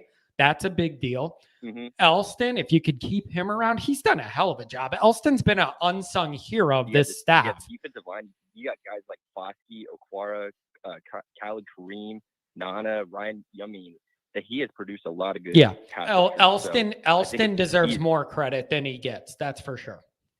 Yeah, and I think the only reason Brian Kelly really went to LSU, in my opinion, was because he saw Orgeron. Right, Orgeron's a good coach, but he's not a national championship coach. But he kind of struck lightning in a bottle. Right, he got a transfer, and then they had guys like Jamar Chase and Justin Jefferson. I think Brian Kelly's really only going there because he saw that and he goes, "Oh man, if Orgeron can win a national championship with that talent, why can't I do it?" And I think that if LSU does succeed, I think it'll be more the players, in my opinion, more than Brian Kelly winning that national championship. Kind of like what it was with Orgeron. Orgeron didn't win that national championship. Joe Burrow, Edward Blair, Patrick Queen, Jefferson, Jamar Chase, they won that national championship. Yeah, that makes sense. Makes a lot of sense. But I don't know. I respect Kelly, but sucks the way he went out. But I think if we hire Freeman, then I think this program's going to be really good. And I think if we don't, if we hire Fickle, I think Freeman walks, because why would he want to work for the guy he just worked for again when he could go to LSU and make more money, or Ohio State or Oklahoma, or I heard even Duke possibly is looking at him. So it'll be interesting. It will be interesting for sure, but I tend to agree with your philosophical take on Freeman and where we're at. I tend to agree with it. All right, my friend. I'm glad I got you in. You asked and you were rewarded. I got you. So feel free to, no problem. Feel free to call back anytime, my friend. Thank you. Have a good one. Take care. Okay, so this time we are really done. But I'll find another good time to do this. And if any news breaks, we're obviously going to do it again whenever news breaks, whatever it is, whether we like it or not, or no news or whatever. If we get news on this, we'll do another one of these. And if we have a head coach, I'm sure it's going to be a lively discussion. So thank you to everybody who called in. I always feel bad when I don't get to the callers. I just can't do this all night. It's just not possible. 2.5 hours is a good run. But I'll try and get to the people I didn't next time. And Chadwick, I see you on here. You can reserve a spot next time in the chat. Remind me what your area code is. Some of these, depending on your phone, has the name of the person. Some of it matches up, and some of it just has an area code. I don't know who's who. So you got to let me know who's who if you want to try and get in at the end. The other thing is, I like the disagreements in the chat. Just keep it respectful. Like, the whole idea is for some discord, people to disagree, throw out ideas. I didn't see anything too bad. I want to keep it that way. Keep it civil, disagree, but keep it respectful. But this was a really good discussion. Good turnout. Everybody, good night. Maybe we'll have a coach when we talk next. Who knows? Good night, everybody.